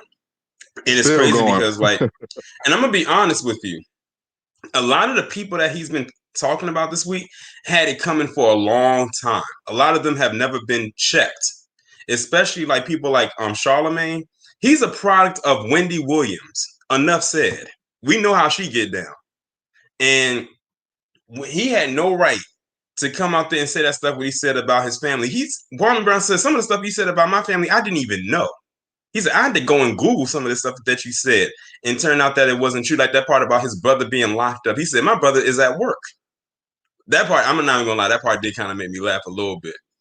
But when he brought up about Charlemagne with the charges, I'm gonna just leave it at that with the charges. Notice that everything that he has said about everyone, they have not come back at him once with a rebuttal. He sent him a letter. So it's like, is any that he sent him a cease and desist letter? Yeah. He sent him a cease and desist, as if that really going to mean something to him anyway. He sent him a cease. That's what you do when you reach a stalemate. That means you've lost. But see, Tori, let me say this though. Look, and then Charlemagne plead guilty to those charges. Yep. Yes, sir. Tori, let me say this real quick. So I'm not mad at anything that Kwame Brown is doing. You know, more power to that brother. If you want to speak his mind, say what you want to say. You know, do what you want to do. That's his business. But here's the problem that I have. A lot of the stuff that he's saying and a lot of the talking points that he's using, it's not like we haven't already heard this stuff before. We've heard these same talking points that he's using in this very space before from just regular everyday people that's not famous. And the thing that I have a problem with, and I'm starting to see this happen a lot in this space, is, you know, you can have somebody, you know, regular person can say something over and over a million times, the same talking points. But as soon as somebody more popular, you know what I'm saying, and more known says it, all of a sudden it's, oh, this person is the greatest thing since sliced bread. And, you know, oh my God, this person's a genius and stuff. And it's like, no, this person has been obviously listening to, you know, other people that have said this before. It's just that because he's saying it and because he is who he is, y'all gonna give him all the credit. But it's like at the end of the day, he's not saying nothing new, bro. Like this is stuff that people have been saying in space forever. And I just hate that, you know, somebody else could get all the credit. And it's not necessarily even about the credit, just about the fact that he's not the first to say this or say that. And it's like, to me, people in this space be, you know, D-riding too much when it comes to just somebody's popularity. Like they not the one that invented the damn wheel. They just somebody that came along and they, you know, was able to, you know, capitalize off of it just because they famous. But we need to quit acting like these people are the ones that came up with this shit when they know they didn't. Like that's my thing. Well, I'll say this for me, and I'm passing mic to BMT. Well, to Tori and Dunn. I was gonna say, hey, I could respect him because he ain't out here wearing no purses or nothing. So I could definitely support Kwame. I'm sorry. Hey, if he that dude to push this message, whatever going on in Black YouTube, the Black Manosphere, whatever, MGTOW, whatever. If he want to push the red pill, if he want to push that, I would definitely say brothers should support him more than others, if I could say that.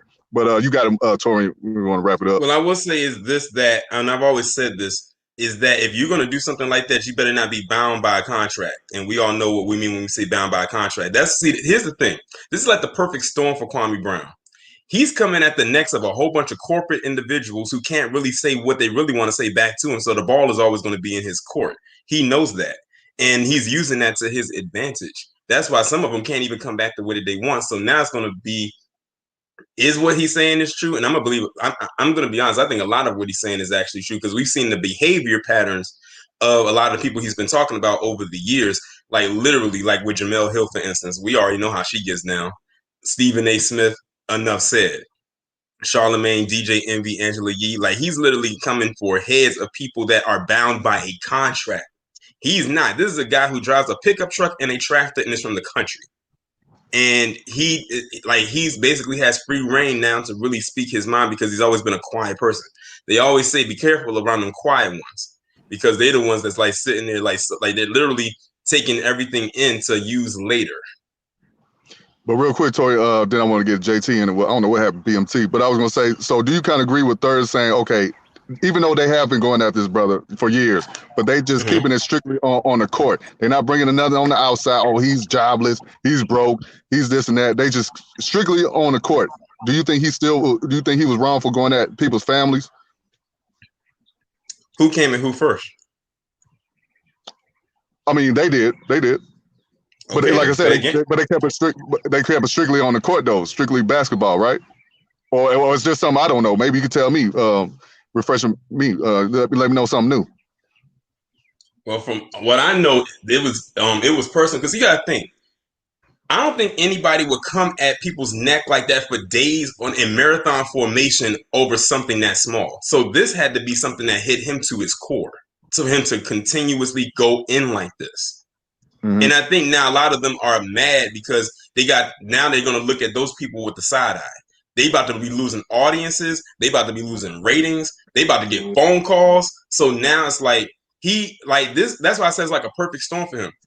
Because now, because of something that they kicked off, he's like, okay, bet. Since you want to come at me on a personal level, my family, I'm going to do something that a lot of people are afraid to do, and I'm going to hurt your pockets. And once that happens, it's a wrap. Now, Charlamagne did that, speaking about his family, bringing up his father's background, criminal background. But Matt Barnes and Gilbert Arenas, they didn't do that, right? Or you could correct me if I'm wrong. I don't know what the whole thing is with him and Matt Barnes because he's been calling him Becky with the good hit for the last couple of days. Right, Becky with the good, yeah. So you think he's wrong for bringing up his family if he never brought up anything personal, just basketball? It's all it is. You whacking basketball, you're a bust, whatever. You think he still was right in how he came at him? Well, you gotta think of it like this. Like I said, Kwame Brown was always a quiet person. He wasn't a person that was always out there and everything like that. When you are taking all of that type of verbal abuse for that long and you just let it boil over apparently he's doing right now, you just never know what is going to end up happening or what people are going to say. You got to think this guy worked with them, so he knows some stuff. So that's why I said y'all better tread lightly because he might drop some stuff about y'all that might be something that you don't want to get out. And I think what triggered him when Matt Barnes responded by saying, "Hey, bro, this is just jokes. Don't stop being sensitive." That probably really clicked. Yeah, and the thing is, Kwame Brown probably didn't take it as a joke. And the thing is, everything is not meant to be a joke, especially if you're not in on the joke. Yes, sir. JT, let me get your thoughts on this Kwame situation. I said good for Kwame. Why not? See, this is the problem I had with the space of these brothers in here. And I'm not talking about Joe. We always talking about brothers need to stand up for masculinity, right? We should always know how the system work against, especially. See, I play sports, so I know the ins and outs of politics. I know how they play these games and stuff. Oh, I could talk about you for years and years, but you're not supposed to say nothing. We got to understand they've been on Kwame for a long, long time. And what do you expect that he could do? I don't understand what some brothers and sisters is saying. And then you got some white women in these networks, they taking pulse shots.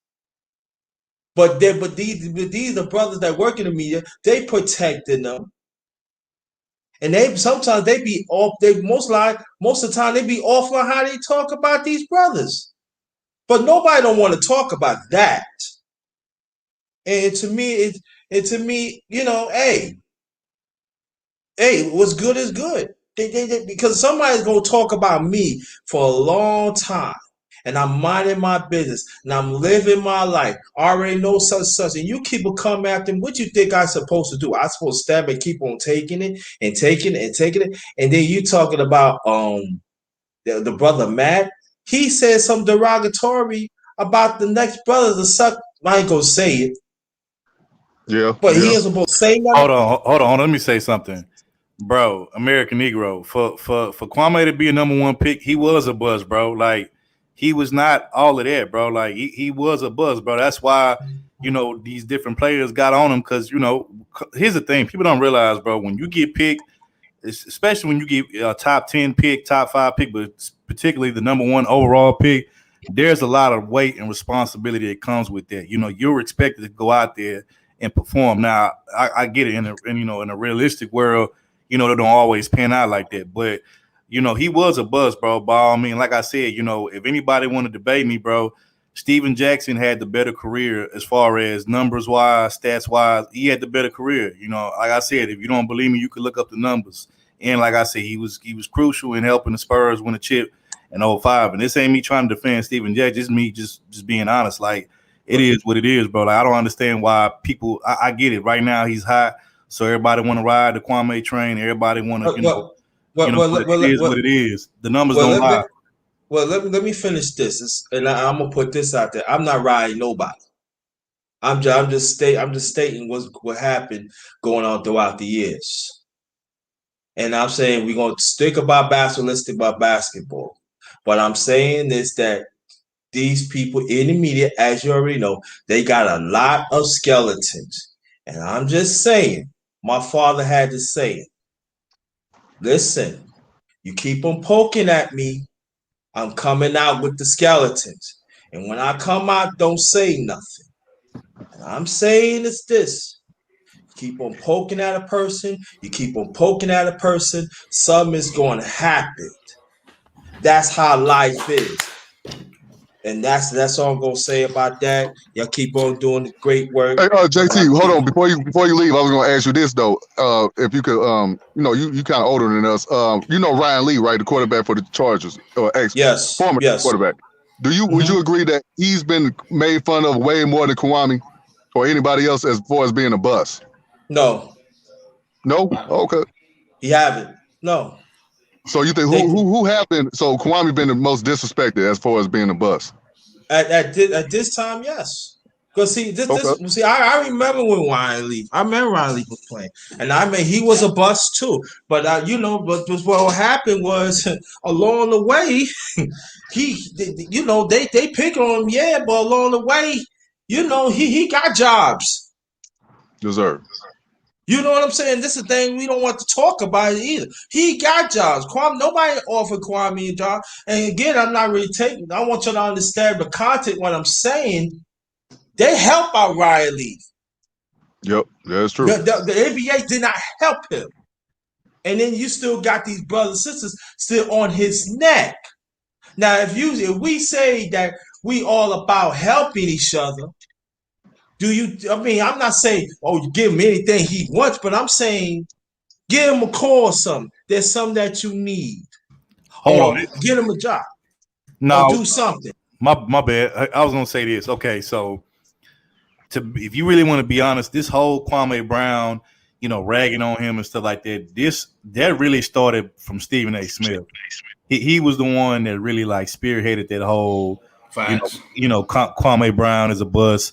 Which I do agree with that. That's just my personal opinion. I'm standing on that. But, he was the one that spearheaded that whole movement, Kwame Brown's a bust, and then it kind of just, the whole media, sports media kind of just ran with that narrative or whatever. It's kind of similar to for those who don't know, kind of similar to some years back when when the media put that smear campaign on Carmelo Anthony saying, Carmelo Anthony, he's done. He can't play no more. He can't ball. Everywhere he goes, he makes teams worse and all that stuff. When that was clearly a smear campaign. And you notice only the media people was the only one saying that Carmelo was a bust. If you ask the players, they like, man, y'all tripping. This dude could still ball. Like, he deserved to be in the league. Like, so my thing is, why weren't people calling?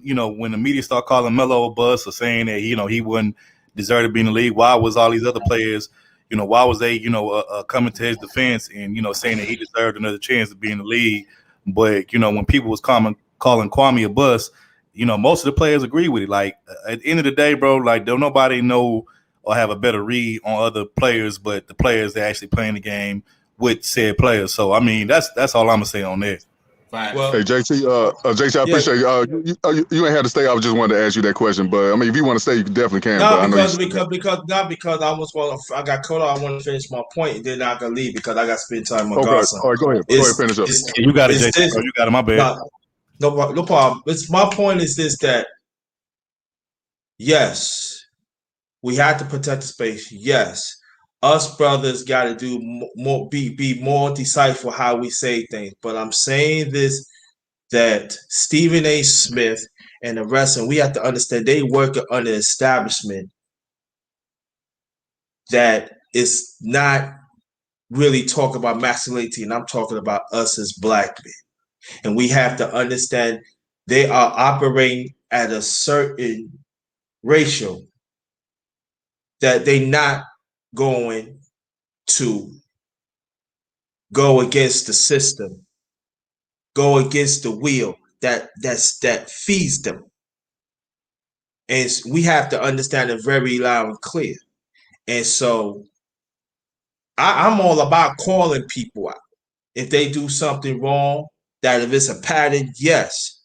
But I'm saying this, that as me being a 55-year-old man going on June 4th, I'm not saying I know everything. No, I am not saying that. I'm still learning like everybody else. But I see how people get dragged into something for years and years and years. And then when they come back, I give you case in point, right? I know a brother that I grew up with, born and raised in Brooklyn, New York, right? Come to find out, he had a 4-year scholarship going to Indiana State, right? So what happened was he went to this party, right? He left. They talking about, oh yeah, he was selling drugs, but he was home happily, just got married like 2 months, happily married. But they keep on dragging his name. And you know what happened? He got pissed off, went to school, become a lawyer, had to defend his name all these years. Come to find out, they got to eat them words. I'm just saying, got to be careful. Got to listen to the content, what's going on, before we say certain things. And let me get out of here, because I know my God, you look like, yeah, just slow down, relax. I'm coming. Thanks, y'all. We keep up the good work. Appreciate y'all. Hey, thanks, brother. And Professor Black Ops, I know you got some good information to tell us about this whole situation. What you got for us, bro? Nah, I heard the conversation with Steven Jackson. I agree with Third Ward. Numbers-wise, Kwame's a bust. What Kwame said he complained about is Steven Jackson went from you're a bust to your life is a bust. You're useless. You're not even a man. So Steven Jackson took it personal. So he brought it personal. Okay. So that made Kwame come out. Kwame said if they would have just kept it a basketball, he would have left it alone. But them brothers were smoking them blunts. They got personal, and Kwame started getting personal. Then the Breakfast Club got jumped in. Then it just started X-way. So that part I saw is they were high, and they were like, oh, you a bust. And, you know, niggas say, oh, your life ain't nothing, man. You sad, you weak, you mentally weak. And he came out and said, Michael Jordan will work me out 3 hours before the game. I'm tired. We down by 30. He put me in. We lose by 30. Michael Jordan blame me. He said, I didn't say shit, but now y'all calling me weak, mentally weak. I'm gonna show y'all niggas how mentally weak. They woke that nigga up. So I agree with Third. Basketball, why he's a bust, but they made that shit personal, man. Well, if that's the case, I didn't hear that part, but look, if that's the case, I didn't hear that either. Yeah, if that's the case, you know, I stand corrected. But I still, I'm just gonna be real. I still don't like the fact that they bought people. I just think family should be off limit, bro. Like, especially if I ain't bring up your family. Like, ain't no need for you to bring up mine, bro. Like, what that, like, you know what I'm saying? Okay, I said your life was busted. Okay, you could have just been like, oh, well, you was a pothead smoking, you know, want to be gang banging ass type thing. Like, if you would have went there, I would have been like, okay, you know, that's fair game. But like I said, once you start coming from people's personal life and their family and shit, bro, like, especially if they ain't come for yours first, I really don't agree with that. So that's just me, though. You know what I'm saying? I think what happened is they tacked it and they started talking about his personal demeanor and his masculinity. He was like, now, if y'all talking basketball, we cool. But I think Steven and them crossed the line. Then he just started letting them have it, man. Then, you know, like you said, a lot of people been wanting to get at these dudes. So everybody just got hype, and he just been bringing heat, man. He gave a shout out to Kevin Samuelson. I started clapping. I was like, give my man Kev a shout out. So he been shouting out everybody and be getting on everybody. But I'm like you, man. I think we should have just kept it basketball. And I think if they would have kept it basketball, that brother ain't said shit for 20 years, man. Yeah. And like I said, now that he's not bound by a contract anymore, like the rest of them are, he can say pretty much what he wants and has been saying what he wants for the last couple of days. And he has not been reprimanded not one time. He knows that they are trapped by that contract, and he knows they're not going to step over that line. My thing is, why Charlamagne the God bring up his whole family history? Because he's a product of Wendy Williams. I said that earlier. That's what Wendy Williams does. I know. Wendy Williams did that with what was his name? Method Man and his wife when she had cancer. I remember that. I wish she would have whipped their ass too. Yeah, that boy Charlamagne. That boy Charlamagne, sweeter than sugar honey iced tea. Everybody know that. You know, like he weak as hell. But I mean, you know, like the Breakfast Club. I'm just gonna be real. They doing whatever they can to stay relevant because even though they got a big platform, we all know these bigger platform shows are starting to like go down, especially with the smaller like YouTube platforms. taking over. Yeah, Right. man. Facts. So Yeah, everybody. It's almost like everybody now got a YouTube channel. And speaking of Kwame Brown, speaking of Kwame Brown, his subscriber count just shot up, literally, he already last time I checked, I think he was at like 111,000 subscribers. I saw it was at 120 plus. I was on this morning. I was on live this morning. He had 52,000 in the box, man. 52,000 on his live. When I saw this morning, it was like 40-something thousand. So like 60,000 in the afternoon. It was early. His numbers are his live numbers are very high, like literally in the five figures. But see, you know what else? And see, I'm gonna go deeper with it. You know what else that shows though?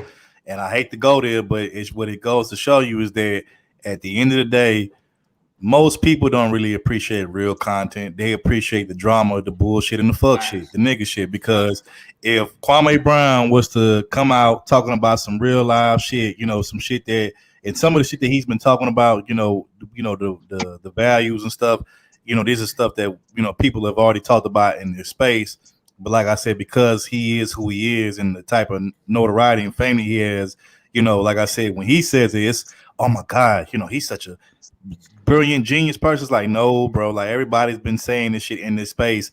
It's just that, he's gonna get the credit because he's, more popular. But like I said, if it, when it comes to one of us regular people on here saying this stuff, we not gonna get the same kind of views, especially if we not on no fuck shit. You know what I'm saying? Like, that's what I'm saying. Like at the end of the day, I'm starting to realize that content is a king. It's the fuckery that's king because that's what most people subscribe to. That's what gets the most views, and that's what gets the most support. So if you beefing with somebody, you calling out somebody's name, or you got some smoke for somebody, that's what's gonna get a lot of traffic. You know what I'm saying? But the people who actually don't engage in the beef, don't engage in the drama, not to say that it ain't people that don't do that don't get no kind of support, but they clearly don't get the kind of support that the drama and the beef gets. Well, I would say this third. When it comes to the situation involving Kwame Brown and him calling out all those people, I only see it as entertainment because I'm literally sitting like, that meme with Michael Jackson in the theater eating the popcorn. That's literally me on the other end of the screen, just like watching all of it just go down. So I don't see it as like this philosophical thing or anything like that. And like everyone else that's watching, I'm sure they don't see it that way either. They're seeing it as entertainment. But what makes this interesting is the people that he's calling out is people that a lot of people have been wanting to get called out for so long. Like a lot of those people that he's calling out, almost all of them for the most part, have been a huge detriment to our community with the stuff that they have said or stuff that's come out of. Look at Jemele Hill. This is the same chick that said that agreed that black men are the white men of the community. She deserved to get called out. Oh yeah, you're right, man. Like people like Charlamagne, DJ Envy, Angela Yee, and her, like they definitely need to be dragged, and he's doing it. That's what I'm definitely supporting. But and he speaks some real shit when he say, black boys reading at a 4th grade level, bringing up, we need to, bring more, institutions for these kids to, be better in life. Because these black boys are suffering, and he's definitely been saying that. And he's like, "What y'all doing with Stephen Jackson? Y'all buying Gucci belt? You're buying all these Gucci's, all these Well, I'm gonna be honest though. I kind of don't really fault at the strangers. I kind of go after the parents more. But I definitely understand what he's saying. Y'all be on this big talk trying to act like y'all helping the community, but y'all just out here talking shit about black men. Facts. That's the part I like because he was talking about boys and girls and boy club disappear. Let's get some youth centers going. He said, I'm building one down here. Put your money where your mouth is. We marching, but ain't shit getting done. I want to see some black men build it. So he gave a shout out to that. And I like how you said, you want to know if you're rich. You can have $1 billion. Doesn't mean that you're rich or wealthy because you're still being told what to do. I ain't got to listen to nobody. I can do what the hell I want to say. Yeah, look at Damon John, for instance, the founder of FUBU and on Shark Tank. When Farrakhan had spoke at DMX funeral, he gave him kudos on the tweet, and then what happened? Like literally, he deleted it and said, "Oh, so and so. Oh, my stepfather's Jewish. Oh, so. I didn't mean to say anything offensive. He didn't say anything offensive, but because he said Farrakhan's name, they came in and gave him that call. And you don't know that call. He a punk. He a millionaire. I wouldn't apologize. I got money. Damn it ain't like he broke. He worth like $400 million. I don't know why he apologized. Yeah, like exactly. Here you got a guy who has hundreds of $millions worth of net worth, and he's still basically he's a high paid employee. Let's put it like that. He's a high paid employee. Hey, and I hope this brother do not apologize. I don't think he's gonna do it, but I'm so sick and tired of hearing black men say something which we all agree with. Then he'll back down and say, "Oh, I didn't mean it like that. I apologize." I'm so sick and tired of hearing brothers do that, man. That's why I said he's not bound by a contract. See, Damon John, he's still bound by a contract. It all goes back to that contract. And the thing is, Kwame Brown strategically did this. See, he knew he would not have been able to get away with talking how he's talking now when he was still playing in the NBA. So he strategically waits until he is out of the NBA, a few years out of the NBA at that, not fresh out, but a few years out. And then now this happens, but it's just that it's spun out of control more so on the opposing side, or his opposing side. Facts. I like how he killed DJ Envy. He said, "You went around and had your wife apologize. You sitting up there like a damn idiot." He said, "Ain't no way else." He said your wife had you on a leash. Facts. He's been on this apology tour. Like, I'm sorry, I didn't mean to cheat on my wife. Like, he said you don't even cheat like a man, and brought up Bill Gates and when him divorcing his wife. He said at least Bill Gates cheat like a man. He said you cheat like a bitch. Facts. To be honest, I don't remember white men going out like, "I'm so sorry to my wife." Like, they just say, "Bitch, I cheated. What it is, what it is." You know, you gonna stay or you gonna go. You know, black men, we always be the ones saying, "Baby, I apologize." Got to make a song record. Then you got to go on live, try to influence her to let her know I love her. Like, man, just be a man to let her know, "Hey, I'm with you. Damn it, I ain't gonna cheat no more." What you gonna do? No, DJ. He ether DJ, and for the old people, he ether DJ Envy. I was just clapping the whole damn time he was talking. So shout out to that. So I just think they woke him up. There was some personal attacks, but I do agree with Third Ward. If you keep it basketball, he made a lot of money, but he was a bust. When you're the number one pick, you're supposed to ball out, right? That's the you know. But the other thing he brought up that I thought was real sensitive, we beating up a 17-year-old child, man. He came out of high school. He's a boy. He's a 17-year. So you got Stephen A. beating up on a teenager. To be honest, I didn't think about it until he said it. He a young man. He's 17, man. That is true. That is true. But you know, they don't look like that. But to be honest with you, I don't think they started beating up on him until he was already in the league for quite a bit. I don't think it was like the first year he came in, they started beating up on him. It was once he kind of been in the league already for a minute. You know what I'm saying? I think it was a couple years, man. I need to go back and do my research. I don't think he was 21 when they start. I think they start beating him up before he's 21. Yeah, but like I said, man, that's what I'm saying. Like, man, it's a lot of you know, pressure, man, and a lot of, you know, responsibility that come with being the number one overall. Trust me, if LeBron wouldn't have lived up to his hype, they would have been dogging him too. You know what I'm saying? Like, I agree with you, but my thing is, as black men, Stephen A, what, 40, 50? He should know better, man. Don't give him a pass. I'm so glad he's gone in on Stephen A. Smith because, man, listen, you know, he feels that, you know, remember that time he went at Michelle Beadle and what happened? He got that call and he almost got that pink slip too with that call. And then he continues to do, you know, what he always does. And that's mainly go after and attack black athletes, and usually for no reason. But I don't know if you recently saw, but he went at Skip Bayless today. He came at Skip Bayless today. Okay.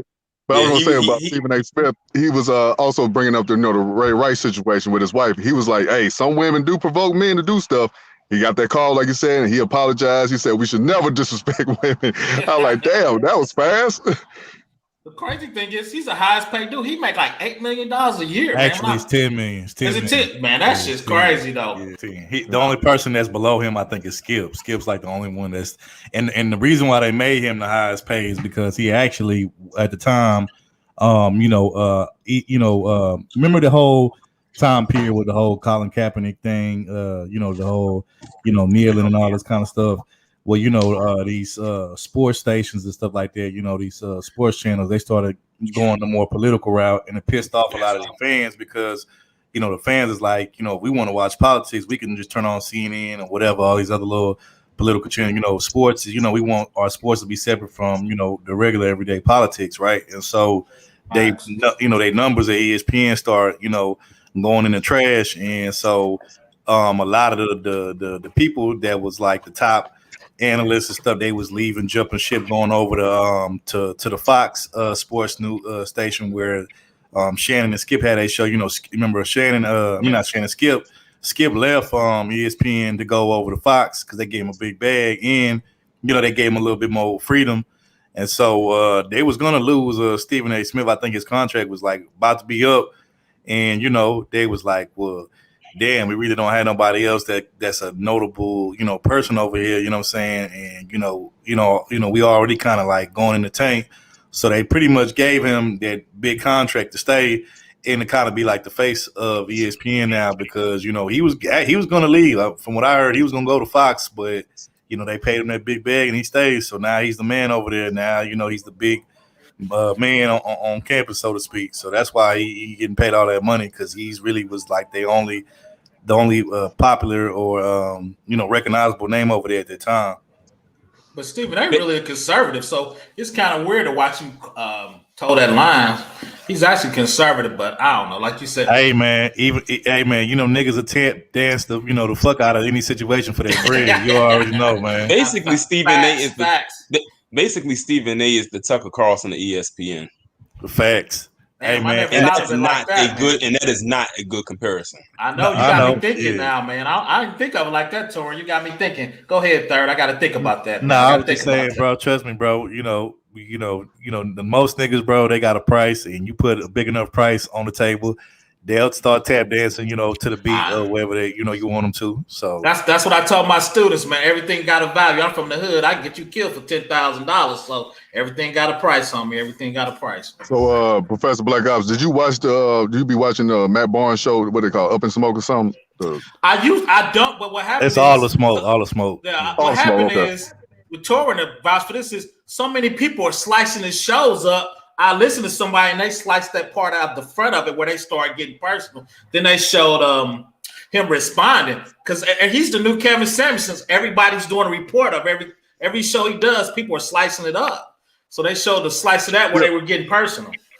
So do they drag other white players? Do you ever see them ever say something about white players at all?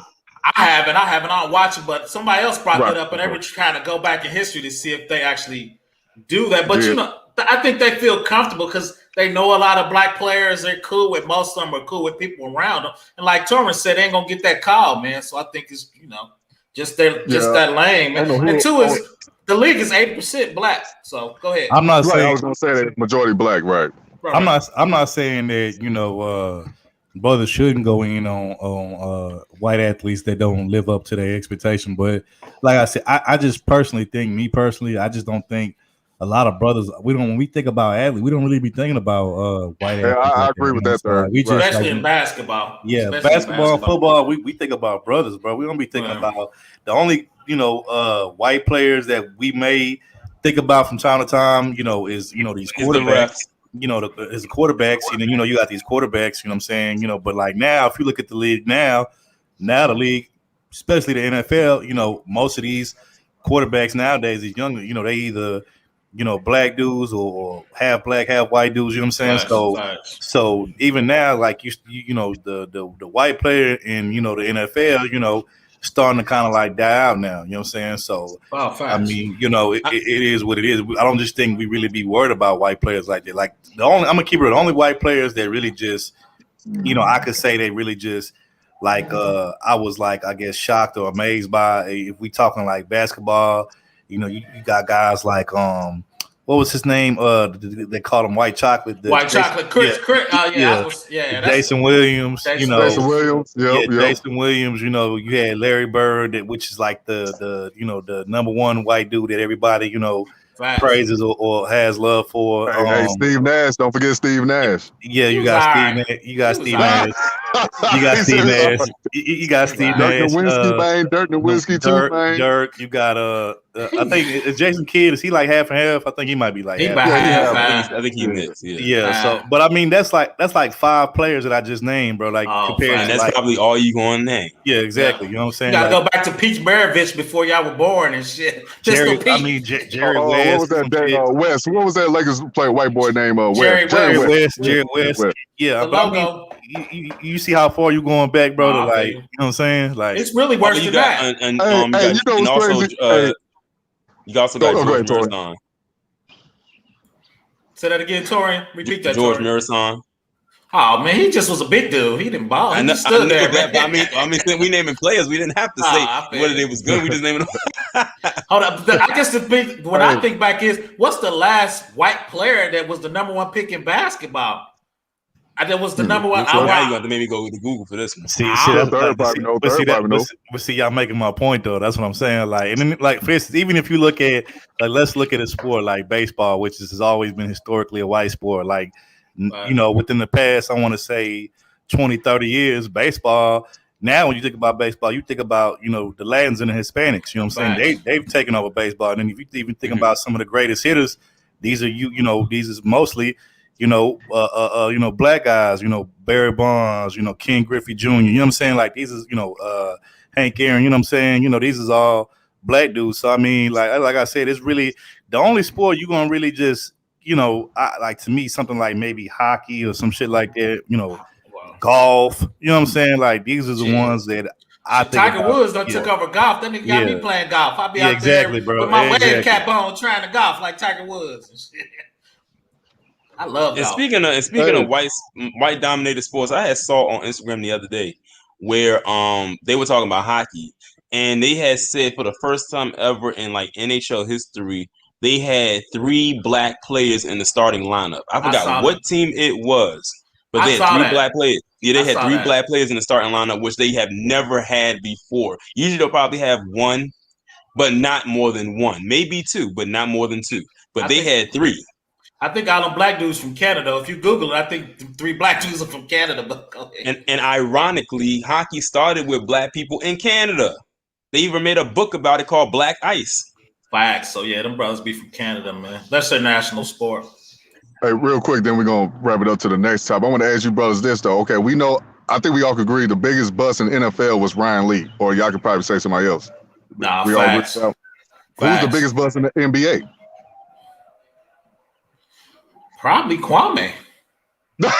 Damn. But I'm just keeping it. I'm just keeping it straight basketball. I'm just keeping it straight basketball. Yes, sir. Hey, we don't want Kwame.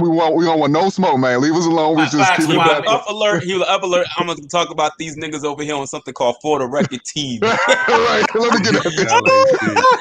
I mean, I'm just gonna shout out. I'm donating to the little schools. You're gonna be Omar Johnson getting your stuff in. I'm donating, Kwame. I just want to let you know, brothers are donating over here. Brothers are donating. Notice Kwame. Notice the lady on the panel was quiet and on mute. Not only was I quiet, I was on mute. No, Kwame. She don't like dark skinned niggas. Get out of her too. She don't like dark skinned brothers. Dark skinned men don't like me, and I'm sad about it. I cry every day. All cap, man. All cap. But hey, third, you agree with that? Kwame's the biggest bust in the NBA? Ah, man, I'll say this. I don't know if he's the biggest bust, but I'll say he's the most notable biggest bust. Who would you say close with him? Who's close with him? If you name somebody. Okay. I would say Darko Milicic, the white dude. Yeah. Darko, maybe? Yeah, Darko Milicic. He, for those who don't know, he was the guy, I think in 02-03, the draft that Melo and LeBron and D-Wade came in. I remember Jonathan Bender, because I'm from Indianapolis. Jonathan Bender. But he was good. He just had bad knees. Yeah. I think we picked him like 6 or 7, but he had bad knees. Darko Milicic was this white Russian dude, and he got picked number 2 overall. Above Melo, which was crazy. I don't see how the hell what the Detroit was smoking on when they picked him number 2 overall. But it just goes to show you, man. They've been disrespecting my boy Melo from the jump. But yeah, he definitely was a big buzz. The white dude Jordan picked, Morrison. He was supposed to be the next, like you said, the white European dude you just mentioned, Dirk. He's supposed to be Dirk. I would say I don't. Okay, I wouldn't say. I don't know if they a bust, but I'll say or they close to. But I feel like these 2 players definitely didn't live up to their potential, especially them being picked number 1, number 2. But I would say right now, I would say Andrew Wiggins and Jabari Parker. They was picked number 1 and 2. I don't think neither one of them have lived up to their potential. They kind of become I guess, role players, so to speak. But these was like guys that came out of high school, and came into college, number one, number two, and they didn't live up to their hype to me. So I probably say they can fall in that category of a bust. But like I said, the most notable one probably is Kwame, and not to say that he's the only one, but because of the whole smear campaign started by Stephen A. Smith and mainstream sports media, that's kind of why most people, when you ask them who's probably the biggest bust, they're gonna tell you, Kwame, because he just got put out there. His name got put out there on the front street like this. So this is the last thing I'm gonna say. I ain't taking over. The next episode, or another episode, y'all should talk about is, should we let kids come out of high school? Because you don't know how good they're gonna be. You ain't got enough tape on them, man. So should kids go to college before they get paid? If you look at Kobe and his situation, it's like they're gonna constantly keep on trying high school. And LeBron James, another one. LeBron James. So yeah, but you named two. It's about 50 kids came out to high school and disappeared though. You just named two. Yeah, that's true. But I think they're gonna still take that chance. Like, okay, this might be the next big thing. This might be the next big thing. And two, you give them a rookie contract, you can cut them after 3 years. And let's be honest though, they be playing these kids too. With the money, the contracts, and sometimes they don't know what they signing, and then they end up signing something like. I think Kevin Garnett went through. Kevin Garnett is another one, right? He went from high school. To be honest with you, he was one of the first that actually came. I think he actually was the one that kind of like spearheaded that movement of kids coming straight from high school to the NBA. You know what I'm saying? So, he came out before Kobe and before all them other dudes. So the ones that I know off the top of my head that went straight to the pros from high school: Garnett, Kobe. Daryl Dawkins before your time. You wasn't born. Daryl Dawkins came out. Daryl Dawkins. I'm talking about the modern era, but you right. Daryl Dawkins, Garnett, Somebody said Moses Malone. Yeah, Moses Malone. T-Mac, Trace McGrady. I didn't know that. Okay, I didn't know that. I forgot that. Yeah, Trace McGrady. I'm gonna say this. It's not knowing nothing about sports. I feel like before they are allowed to go to the NBA, they need to get a degree in either sports medicine or business. They are going to need to have a degree. If it were up to me. No, Topaz, that's no. You heard young black men making money. Everybody ain't smart like you, Topaz. No, you too smart. No, here's the thing. Smart and light skinned. No, because I'm tired of people thinking that you could either rap, sell drugs, or do sports to get out there. No, let you us need get that to money. have something. No, Topaz, you light skinned and smart. Well, I'll say this. Putting that on everybody. No, I am not light skinned. Okay. I'll say this. I disagree with you, Topaz, and the reason why is because I feel like if somebody has the opportunity or the skill to do something, and to take the opportunity, I say, hey, take it. And then what you got to realize is this: like in these other countries overseas and stuff like that, a lot of these high school kids, they can play. Like if they're good enough, they can play for the national basketball team of their country. They can play in the Olympics. And, like I said, they can play, once they, let's say like a European player, he's good enough. He can go play for whatever European team, he wants to play for. But see, that's them relying only. Okay, here's the reason why I say that, right? Because while they're in college, they can play and keep their skills up on the basketball team in college. And so I do think that if they're getting notoriety and they're making a name for themselves, that they should be allowed to benefit from that while they're in college. I don't agree with that going all to the school. Because so for me, the reason I say that is because black men can do something more than dribble a basketball. Get a degree, get something that you use your brain so that if you do get hurt and when you retire and while you're in the league, they can't mess over you. You gonna always know. You can get hurt, Topaz. Okay, well, hold on. Let me say why I picked those two. I said sports medicine because we got, I don't know how recent it's been, but there used to be a whole lot of stories about professional athletes being hurt by them just giving them a shot for them to go back out and play, or either the people not telling them that they're really hurt more than they are, bad stuff happening to them, or either business so that they know what they signing. So I don't want them to just be going up there and be relying on all of the people in the suits and they just the jock that don't know nothing and you just dribble the ball and shut up. I don't like that. That's what happened to Kevin Garnett. He said his agent took millions from him. He didn't even know it, but it was all legal. It was all legal because he signed those contracts. But go ahead, Professor. What you about to say? No, the only thing, and I like the way Topaz thinks, but what she got to remember is you could get hurt, and two is you could get found out. some dudes really ain't good enough in the pros. You think they good in high school, so they need to get their money before you figure out they're not any good. So we talking about my man Kwame. He was a bust, but he played in the league 10 years. He probably made $100 million.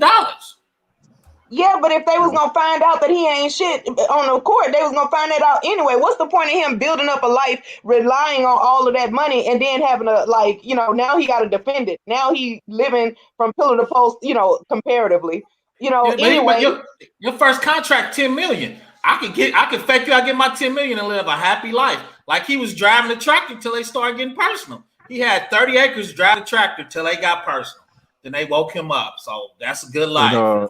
And Topaz, you also got to consider like some brothers coming from them poor areas, poor environments where they got to take care of family. Mama needs got to bring her. Can't wait till you finish and get your degree. Then Mama don't need no damn house. Why don't she get out there and play a damn ball? It's crazy. Chris Bosh's mother did something. I forgot exactly what it was. She did something in his house. I think they were selling dope in his house that he bought for her. And now they got it, they took it away. And he was like, man, I ain't helping my mama no more. I tried, and she's still out there wanting to be a fool. I'm not doing it no more. So he cut her off. And anyway, I don't know about sports, but ain't that why Mike Vick got caught up? He wasn't even the one fighting the dogs. They was just doing it under his name. His homeboys. I think he was fighting the dogs. I think he was fighting the dogs. Yeah. But my thing, though, is one of them niggas got to take a charge for me, man. I'm feeding everybody. I can't get nobody to take a charge for me, man.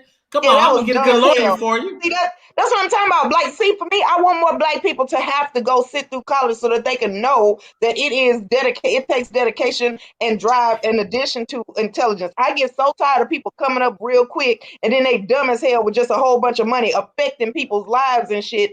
Just stupid, but got a lot of money so people listening to me. Topaz, I just did a quick live stream, and I'm going to say this real quick is I think college is the biggest fraud because people leaving with $80,000 in debt and can't get nothing but a $10 an hour job.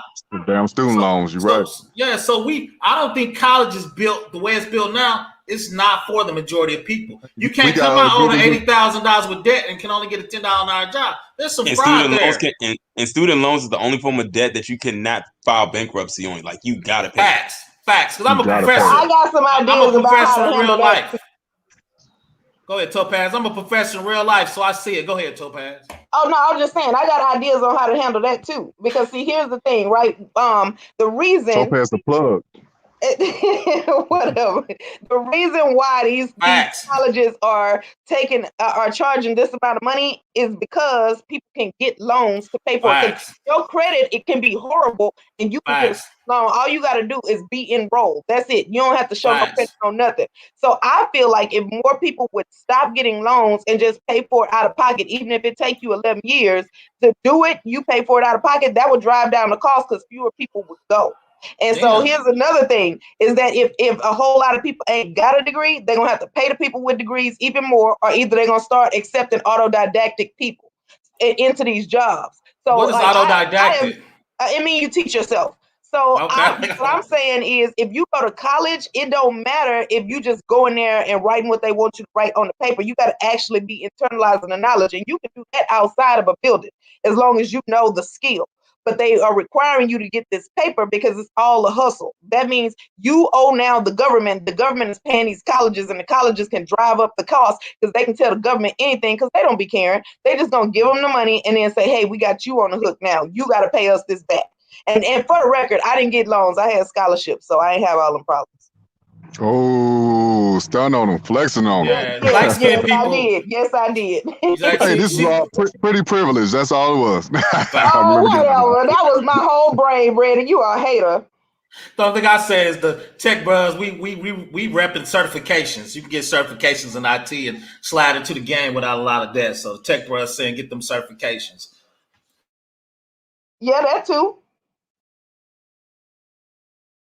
That's all I got, man. Topaz got me wound up, man. She attacking now, if Kwame start talking like this, his numbers gonna start dropping. As soon as he's talking that real stuff about starting a business, the numbers going back down. Everything going. They probably won't, though. To be honest, it's all about the delivery. Facts. The delivery. Yep. If he keep that fire. Yeah. Hey, you right, Torian. He just got to attack Charlamagne. Didn't say start a business. He called him a raccoon. Good lead-in. Yeah, he said raccoon face ass boy. Yeah, you right, raccoon face ass. But brothers, y'all need to get out here and start a business, get some IT certifications, but stay away from raccoon face ass. He really said that. I like it even more because look, at least you're gonna slide. Y'all want to see all of this retardation on TV? Okay, I'm gonna slide some knowledge in there. You're gonna actively learn while you. Angela Lee, I know you ain't talking Angela. You get passed around by these rappers every damn time. You always got a rapper in your mouth. He said that. He said, Angela Lee, I haven't seen you with a man yet. You hanging all these rappers on the interview like you a groupie. I was just clapping. Yeah. Right. Boy, they ain't got no words for him. Now, if it was somebody else, they would have clapped back like how they did Kevin Samuels, I guess. They went at him a little bit. They ain't gonna say nothing about Kwame. They ain't not. They gonna keep this quiet. You trying to get flamed the way he flamed everybody else? I wouldn't say nothing. He claimed to be so pro-black, he hate the white man, but who he go to get Kwame to shut up about him? Well, try to get him to shut up. The white man. Like, Kwame literally found all 6 Infinity Stones and all 7 Dragon Balls in 1 week. Like, that's historical. Facts. That's historical. Facts. Man. Well, you know, but I do understand where Third's coming from about, you know, the personal attacks about them. But as far as Breakfast Club, I'm all for it. I'm all for it. Drag their ass. What's the other girl named? Jamel Hill and Stephen A. Smith, I guess. Well, I kind of like Stephen A. Smith. He ain't that bad in my opinion, but you know, I can understand. You know, Coonisphere, we in the building, man. No, Stephen A. Smith with all that money he made, he needs to go and see a FUE hair restoration person. Damn. Fix that hairline. Say the hairline. But no, man, hey, this was a good conversation. Hey, you clarified a lot of things for me too, Professor Black Ops and Torian. Thank you. Because I was like, you know, I was siding with Third, like, man, you ain't got to go at this family, you know what I'm saying? But I get it because, you know, they coming at you every day saying you sensitive and, you know, you try to be a man about it, like, hey, let's speak behind the scenes. Let's talk about this. But they ain't want to do it, I guess. So I'm siding with Kwame. I'm sorry on that. What's funny about the comment that Khadijah just put in the chat when she was talking about his bald spot is the fact that it's not even a bald spot. That's just his forehead. Oh, wow. That's just his forehead. Man, leave that man lying alone, man. Come on. With 10 million, like Third said, he should, you know, be able to get a little restoration line going. Get a little replanted or something. Tory Lanez got his fix. Tiger got his fix. So, hey, you need to go out there and do something. LeBron, I don't know. LeBron need to go bald. LeBron need to just go bald. Like, cut that shit off, man. I don't know what he doing trying to say that shit. Facts, man. But I feel him, man. I try to keep all the mind, but it just all gone, you need man. to go the route like you and Kenny Conjo. Just cut the shit off. Just cut it off, man. Yeah, it's over for me, man. It's over for me, man. Hey, shut up, T. Hey, but anyways, man, we gonna wrap it up. I'm gonna go on mute. No. You get go off on mute because we about to get on your topic, man. What's going on, T? What you got for us? Okay. All right, hold on. Let me change this banner real quick. Bam. Misery is more than just a movie. So I wanted to talk to y'all a little bit about today, to see like. By the way, that was a classic movie. By the way, Misery. I remember that. It was. You know what? I watched that movie so long ago. I just have not had a reason to watch it again after all of these decades. But okay, so the point white is, female fuckery. That's all it is in that movie. White female fuckery. Exactly. See, that's the thing. When y'all talk about these snow bunnies, you gotta hope that they don't go nuts like that. No, that's a big old snow bunny. No, we ain't talking about like that. Oh, okay. No, so what the little snow? You know what, Brandon? We're not doing this. Listen, when I'm talking about the Black community, okay? Are we happy in misery? Like I had these conversations recently. You know, like barroom conversations when I go to, and I order pick up, you know, like takeout or whatever. I just talk to the people who are there waiting on their food or if they're there eating or whatever.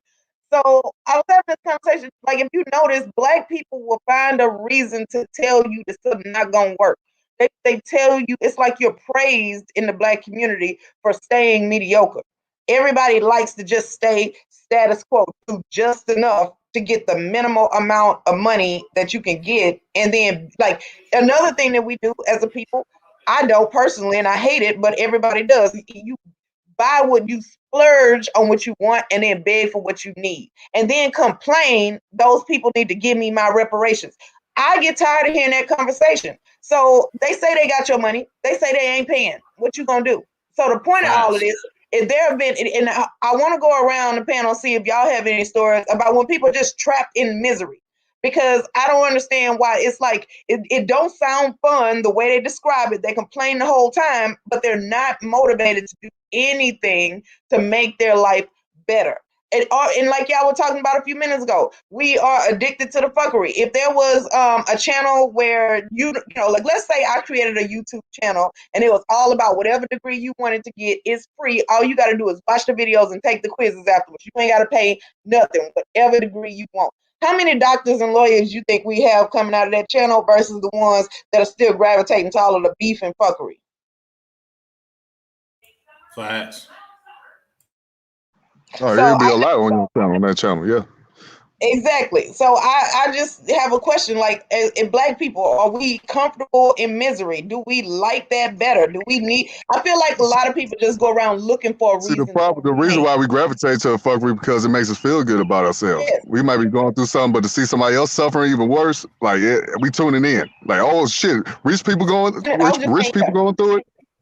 Yeah, rich people going through it. I got to tune in, so it makes people feel better about their lives, even though their lives ain't doing good in either. You know, so when you say misery, do you mean like in all aspects? Do you mean like relationship? Like what context are you talking about? Everything. To be honest with you, because think about it. Who do Black people choose to date and then want to complain about it? Every time I hear somebody say the other gender just ain't shit, you just got to accept that they all the same. That's a person that has given up on trying to find the one that's going to be there for them. How about in jobs? Oh, well, I hate that job, but I'm going to go, though. Okay, but what are you doing in your free time? Oh, I'm going to turn up because I need to de-stress. Okay, so you're not going to try to make your own job then?